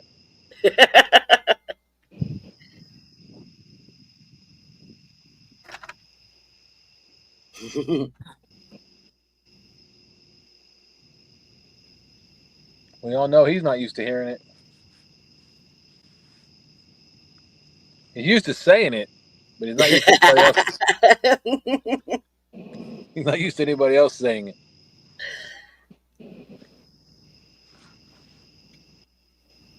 Hey Brian, you ever gonna set the date for the draft for the fantasy football thing? While he's setting that date, he's still got to pick the spot for the call out tournament. Dom called him out for 1v1. Ah. Hey Brian, if you need any tips and tricks on how not to catch fish, I got you.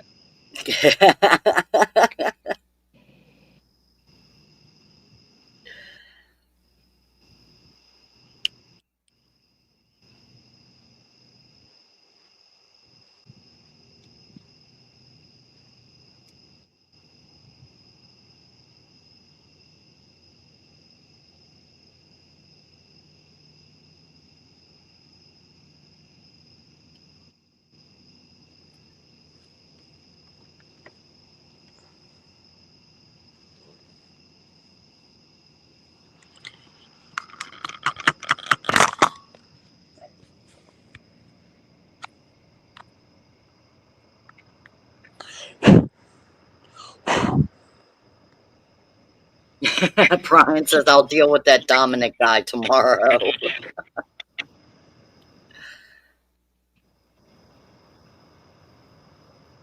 Unless you did another league, Brian, I'm looking at the thing, and it says the commissioner has not set a draft time. Oh boy. Brian's whole life's a fantasy.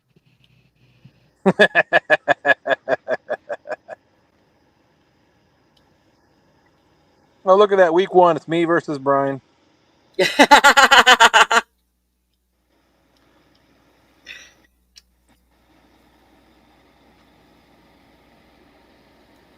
Sandy Toes, good morning. Well, yeah, it's morning. Good morning. I don't know if it's morning there. Hey, Sandy Sandy. Toes, how you doing? Sandy Toes just came in. You know, 'Cause Chris, they're I don't know what... Sorry, go ahead. No, I was just going to say, she's like, what, 12 hours ahead of us or something? Yeah. Yeah. Chris, I don't know what's worse, the boats going by on plane or the ones that's got their rear end buried. Yeah.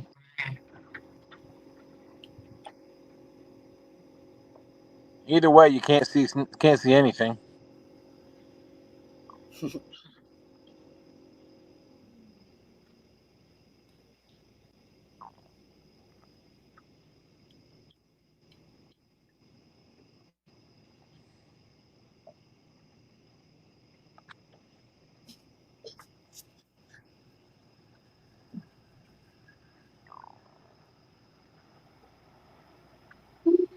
Oh.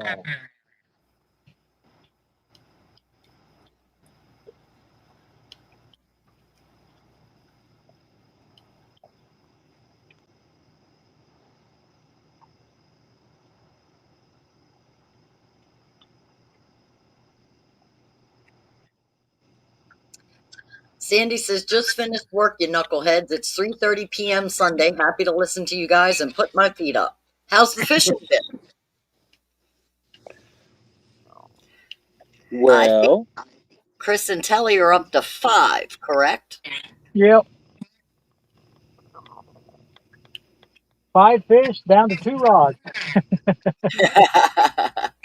I got 0 fish, still got 6 rods. I don't know which one's better.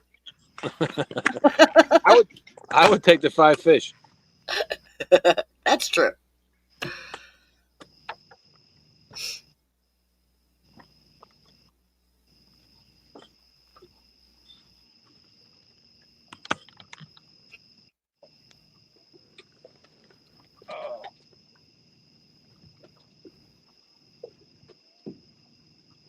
And Brian said it's the 26th at 6 p.m. Thank you. Okay, Tuesday night, got it. Or Monday night. Wait, today's the 24th. Yep, it is now Sunday the 24th. So Tuesday night at 6 p.m. All right. Sad part is I actually had to look at the bottom of my little bar on my computer to know what day and time it was. Well, I had to look at my watch.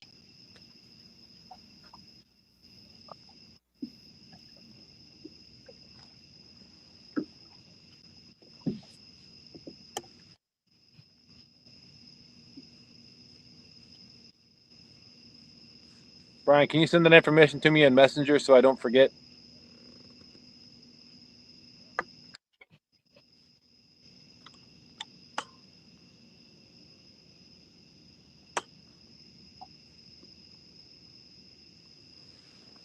Please.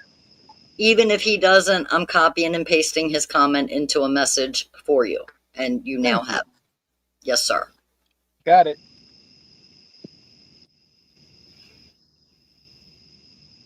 Sandy says, hi, Telly. Didn't know you were there. Hello. I dozed off, that's why. I don't blame you. She's super quiet. I am. She That's is. why this late. Early. Whatever. This early, late, whatever. Here comes the wind again. Don't know where it came from, but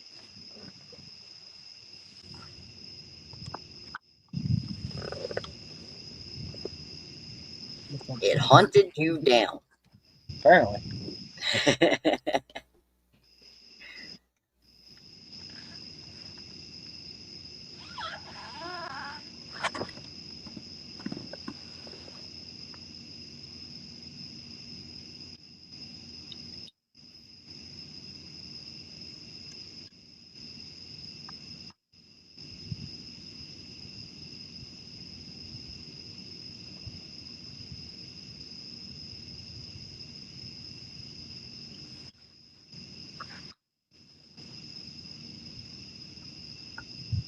I timed this out pretty good. We are right at the mouth of the creek we launched in. There you Nice. I'm just going to start dragging right up into it.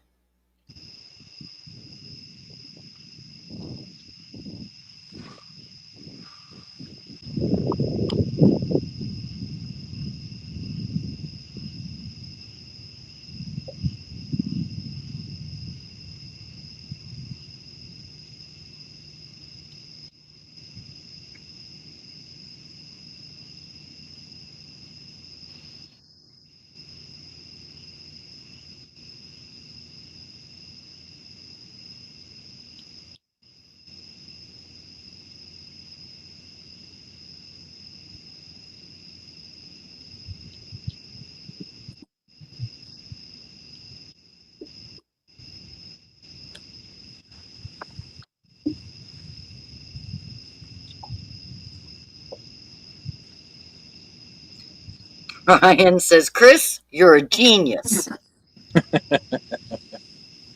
I already knew that. I was waiting for that. Something he doesn't already think. Right. Hmm. So there's a boat coming upriver on plane, and he's in line with all those trees and stuff. Uh-oh.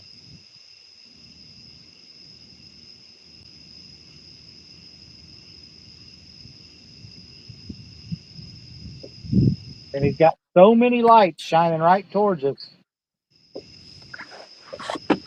I mean, you can't see any red or green lights on his boat at all. Mm. It's just solid white light. I always see it. Mm-hmm.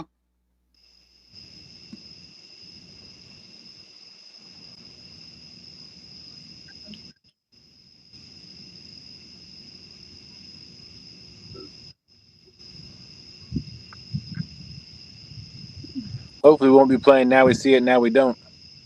I hope I can't tell if he's coming at us or if he's going to go down the side of us. I can't, because I can't see any red or green light. Yeah.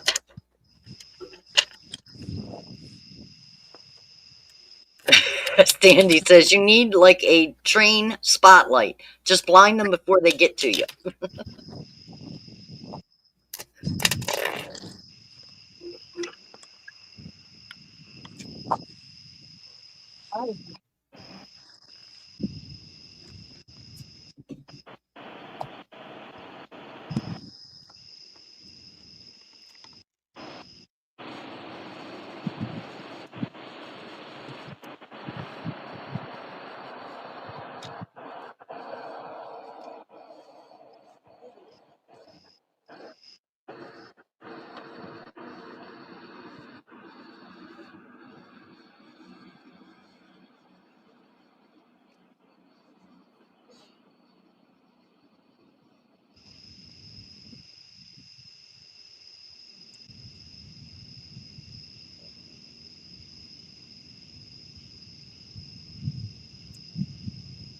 Here we go. And the time for the wake starts. I thought for sure he was going to pull in Tanner's Creek. He went right past it. Hmm.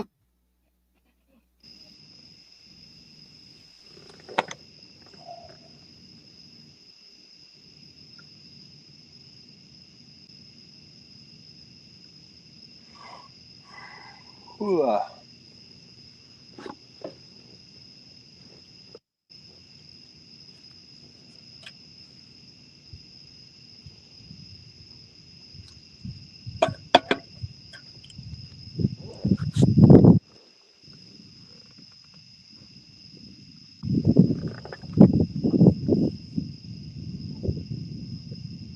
Brian B says, dang pleasure boaters. Yeah.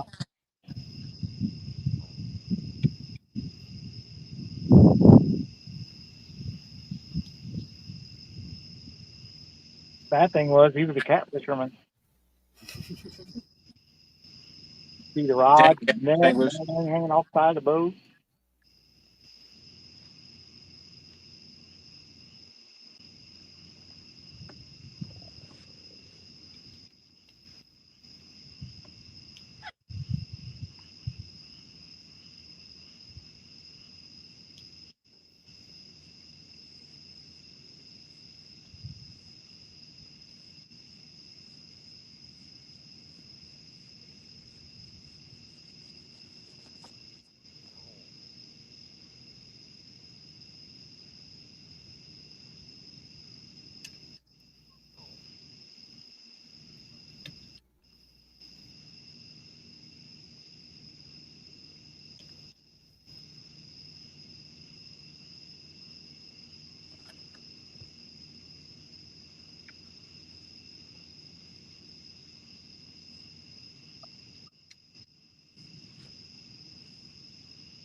$24 minutes.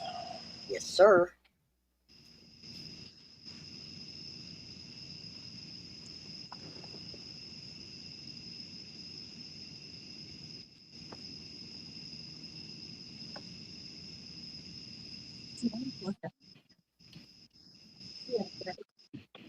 Right. He just killed it. Huh? He just killed that line. Good.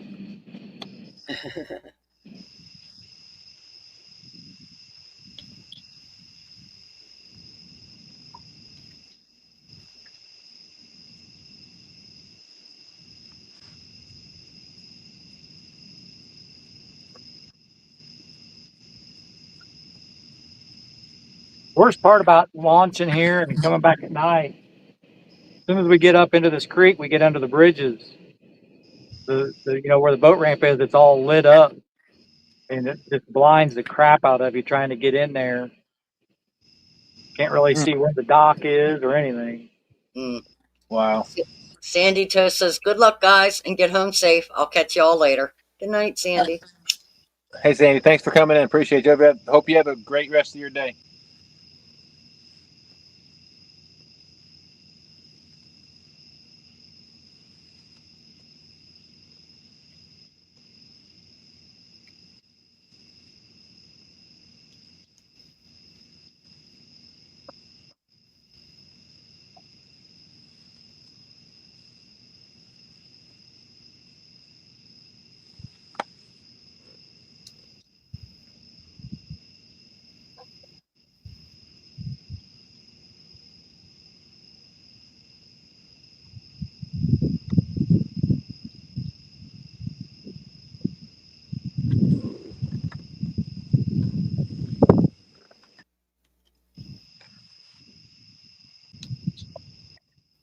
I don't think there's any catfish left in the James River. Telling you, they all went on that Alaskan cruise.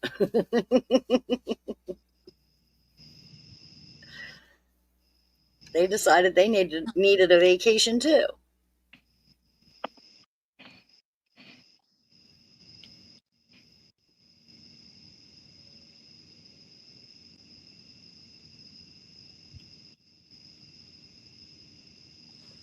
Yeah, unfortunately, the places where I think they are, I don't typically go by myself or for the show, just because the one place that I think I'm pretty confident that they are is about an hour away.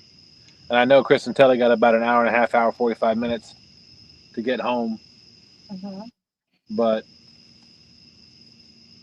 I personally don't feel like, I don't like driving an hour and then 2 o'clock rolls around trying to pack everything up and then still having an hour to drive back home Yeah. without somebody to try to keep me awake. Yep. It is a little easier when you have someone with you. Yeah. I try to stay awake, but it don't happen. No. I do my best. I try. And I tell her all the time, I'm like, just go to sleep. And I feel bad. But then I can't I don't know why you fight it. feel bad. I mean, if we're driving home and you're sleepy, go to sleep, because that's what I do. I hope not while you're driving. I was wondering if Right anybody's away. going to catch that. Yeah. I did. Because that's probably why she doesn't want to fall asleep. She doesn't want you to fall asleep, And too. she knows if I get that tired, I'm pulling over somewhere and laying the See, seat. that's the way I am. Yeah. We've done it many times. And Chris, are you dieting? Well, I've been on Zepbound for a while. I was going to say, you look like you're losing a lot of weight. Yeah, the doctor put me on Zepbound. I've lost 70 pounds. Wow. That is a lot. Your face is so much thinner. I know, I'm hot. Oh, I wasn't going there. Jeez. I know I'm a hottie. But see, that's why I hesitated on saying anything, because I knew you were going there with it.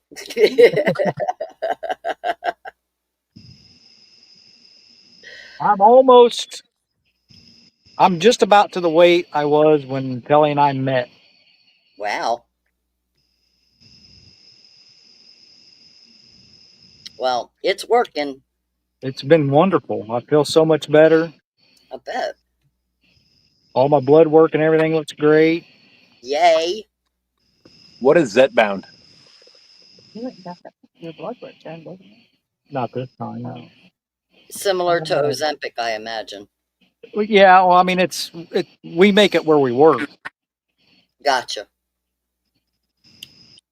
That doesn't answer my question. It's the same as Manjaro. It just got approved for weight loss. Gotcha. I was becoming borderline diabetic, and all the weight and everything. The doctor recommended I try it, and I'm glad I did because it's done wonders. Now, do you have to stay with it once you reach your goal weight? They say that if you stop using it, that you can gain the weight back if you don't change your eating habits. Right.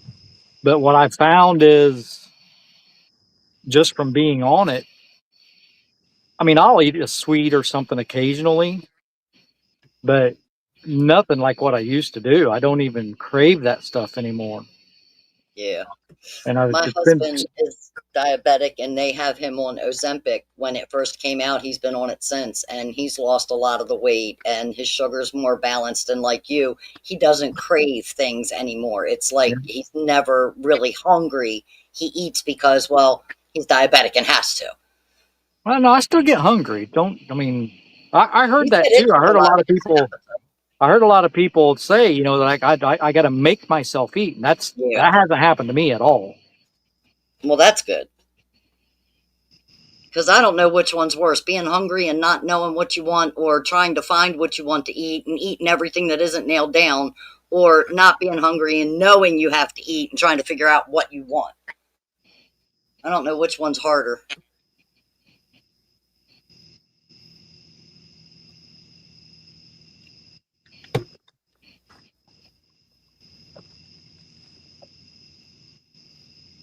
We are officially in the creek.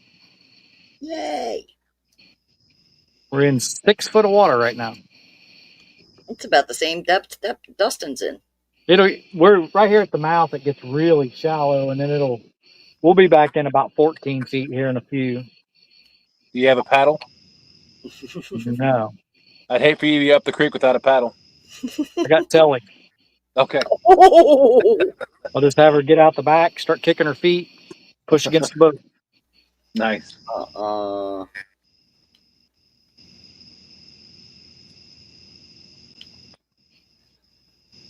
heard him earlier. He said he lived in a horror film. I know. I remember that. I never said anything like that. Yes, you did. Thank you. Shut up, Dustin.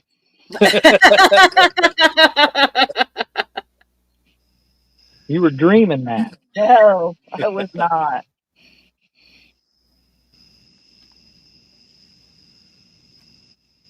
You were having a horror dream. Whatever. Mm-mm-mm.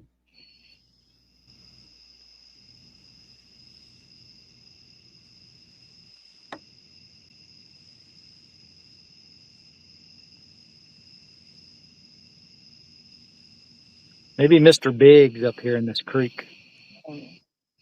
Mr. Big. Is that from the movie? No, fish, Mr. Big. Oh, Mr. Big. Okay.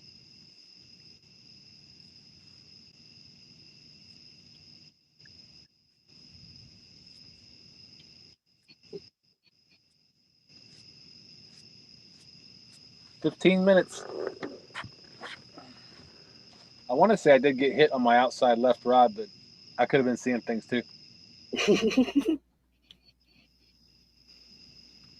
We don't have an outside left rod. They're just both straight out the back.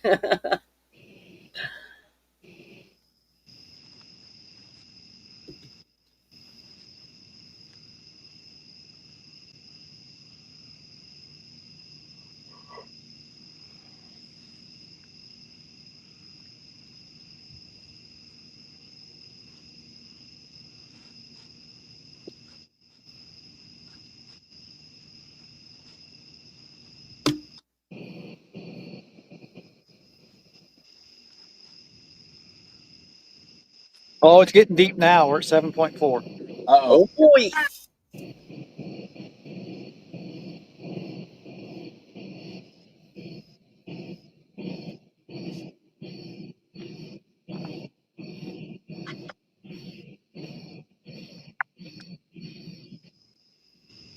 Oh, man.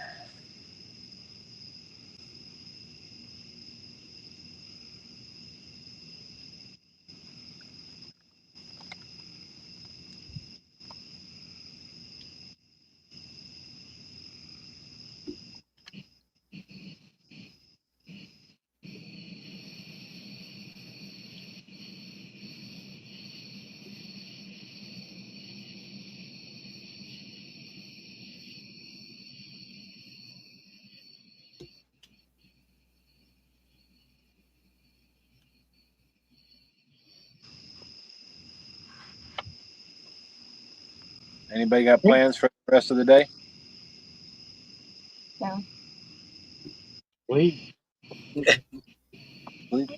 Might go to the store. I may go to the casino, make a few more videos. I will be diamond painting all day. Nice. I'll put dinner and I thought we would get home. What we have? Smoked sausage, green beans. Smoked sausage, green beans, and taters. Oh boy. What's that? Kelly said she's going to put smoked sausage, green beans, and taters in the crock pot when we get home. That's what I had for dinner tonight. Oh, yeah? Yep. Add a little bit of Texas Pete.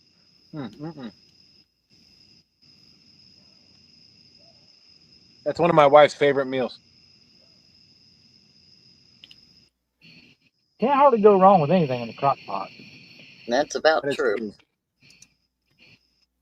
I told my wife we should try, instead of the smoked sausage, we should try the jalapeno cheddar sausage. Oh.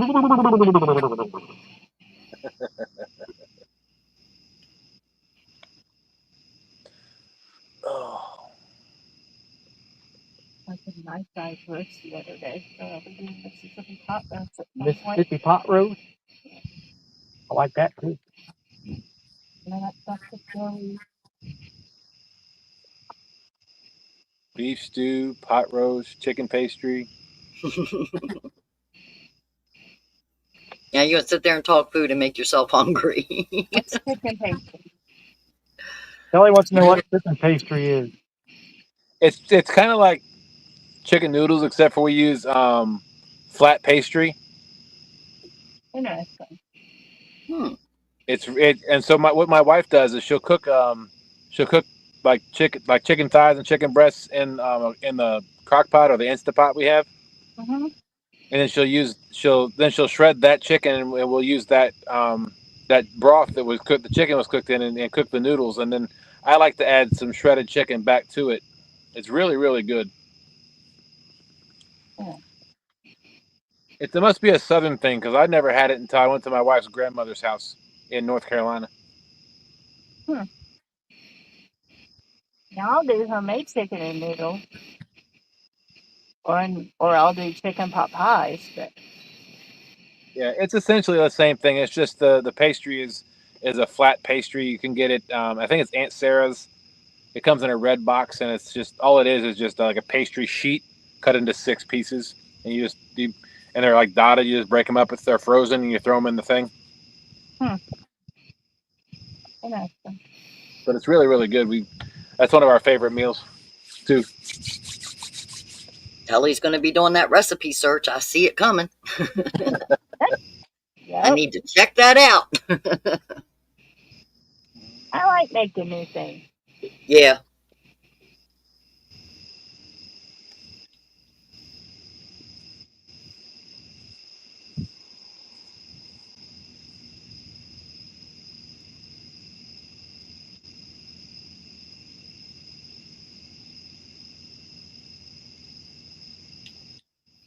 There ain't nothing in this creek. Nope.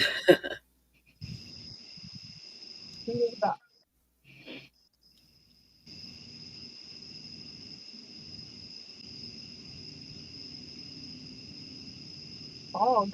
Yeah, there's a lot of fog in this creek. Rob Fox, he says, "What's up, Dustin? How are you?" Hey, what's up, Rob? And Brian B said he had chicken patties tonight. Did you DoorDash them? 'em.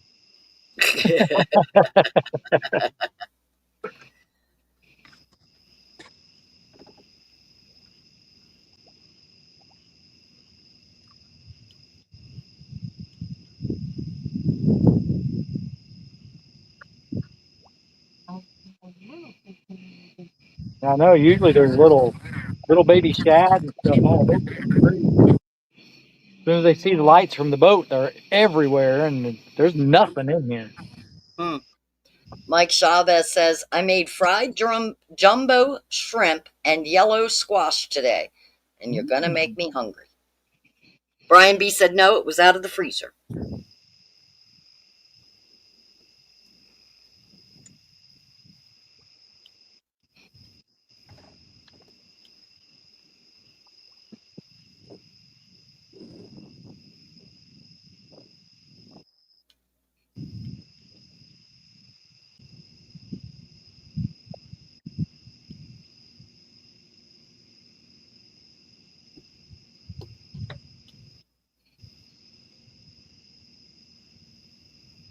Seven minutes.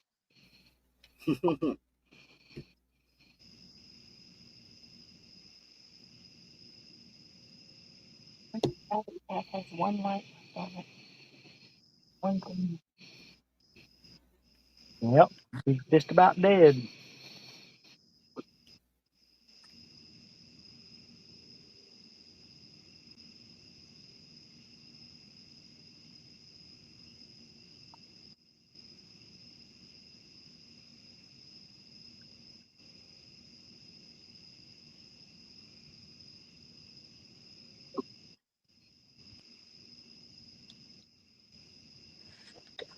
I think that long line's probably still out there in the Ohio River. Probably. My rod was doing some funny things. I wasn't sure if there was a fish trying to nibble or if it was just debris on the line, but probably debris.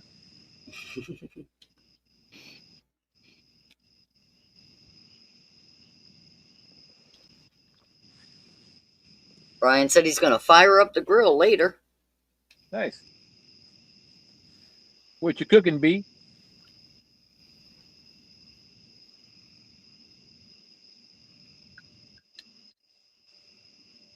I smoked a rack of ribs a couple weeks ago. Turned out really good. But they did. I tried something last Sunday. So I made it was my nephew's birthday party at my house, and he wanted hamburgers, hot dogs, and bratwurst. So I did that, but I made the hamburger patties, and then I started up the smoker because I mean that's just my grill. Mm-hmm. But I started up the smoker, but I put the hamburger patties on the smoke for about an hour before I cooked them on the grill. Oh, wow. Turned out really good. I'll bet. I used apple wood. Can't go wrong with that. You ever make smoked meatloaf? I have not, but I'm gonna do it one day. It's really good. It's amazing. It's the best meatloaf ever. What kind of wood do you use? Whatever I have on hand. I guess It was probably cherry. apple or Gotcha. cherry. I know cherry gets hot. Just whatever you do, don't make it real thick. You know, your meatloaf, Right. because it'll be forever and ever and ever and ever and ever before it's done. Gotcha. Thin it out a little bit. Or you can just make it like a regular meatloaf and leave it in the smoker for 3-4 hours and then move it to the oven and finish it. Right. Yeah. Once it gets to a particular or certain time or temperature, it doesn't really the smoke's not really a benefit much anymore. Right. There's a video on our channel, smoked meatloaf. I'll have to go check out that video. It's delicious. Delicious. We do love some meatloaf at our house.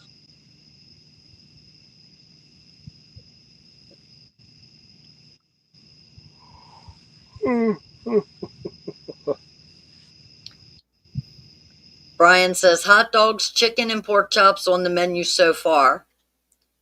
Fishin and Cooking with Mike Chavez says I'm making pork belly burnt ends today, pork candy.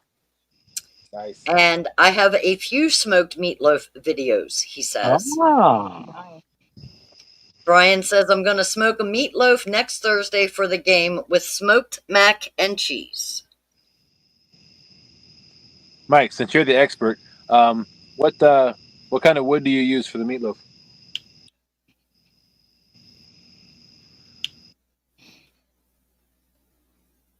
I do usually use hickory wood a lot too. I was gonna say we usually have hickory, apple, and cherry. I've never used cherry. Pecan's good too. Maple's real good. I use maple when I smoke our ham. Nice.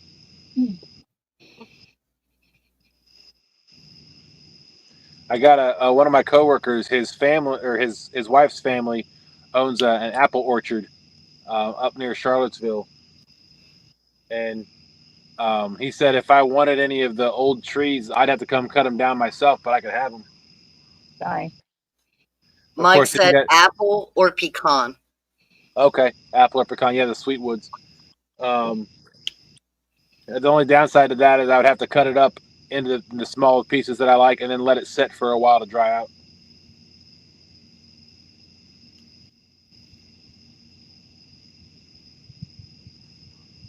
Two minutes.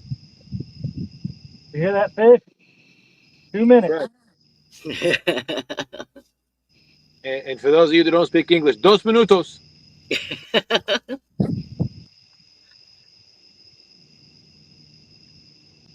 And for the fish, I was thinking the same thing.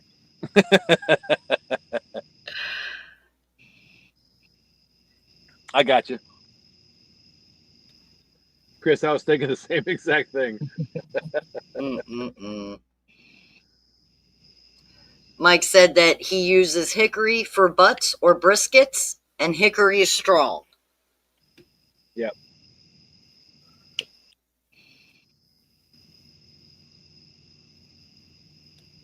The problem is with applewood; it's hard to find in the size that I need. I mean, I could order it online, but I don't feel like paying that much money for it. we've got like a Tractor Supply. I think it's Rural King, and you can buy them. You can buy the little chunks of wood in bags, and we'll usually have 2 or 3 flavors of wood in those bags. And I mean, you throw 3 or 4 clumps of that wood in there with the charcoal and the smoker, and it makes plenty of smoke. And then her smoker takes the chips or the pellets. Yeah. Uh, I'm partial to the offset smoker myself. It's 2 o'clock. I'm partial to the offset smoker myself because it imparts more flavor and it has better, imparts more of a smoke ring on the meat than the pellet grills do. Kelly blew up a pellet grill or Yep. a pellet smoker. Literally blew the door off of it. How in the world did you do that, Kelly? He doesn't know. So the smoker used the pellets or the chips, and it said on there, use either or. I needed apple, and they were out of the apple chips, so I got the pellet. And then learned later by looking it up and stuff that the pellets are combustible. It blew the door off. Wow. Yeah, I was like, I think holy they would have crap. told you that. Exactly. So I called the place where we bought it, and we'd had it for a little while. And I called them and told them, I was like, "Hey, It was only you like ever the third time I used have it. you ever had this happen?" And they're like, "No." And they're like, "Bring it back. We'll give you a new one." I was like, "Okay."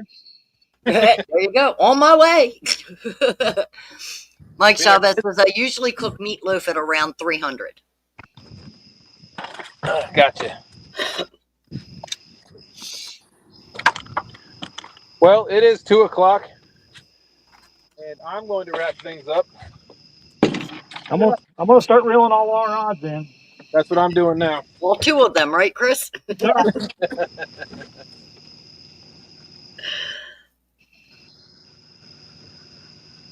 Oop, got a bat.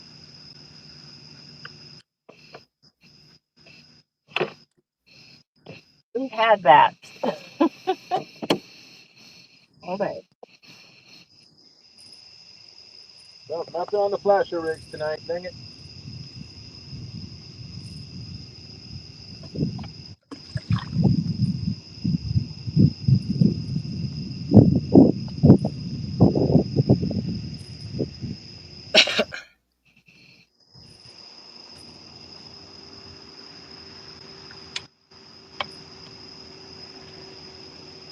Brian's making fun of the fact that you're only fishing with 2 rods, Chris. You only need one. We only started with 4.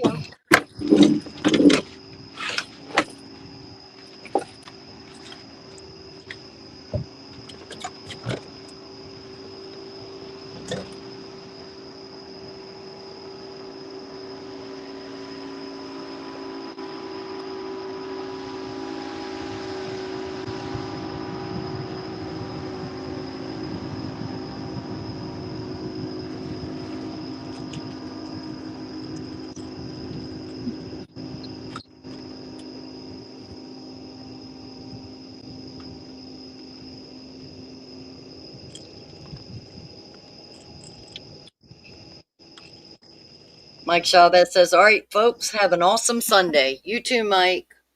Thanks for coming in, Mike. Appreciate it. You do the same. Tell Miss Sharon I said hello. Yes, for me as well. And me. All right, folks, we are wrapping things up. It is 2 o'clock.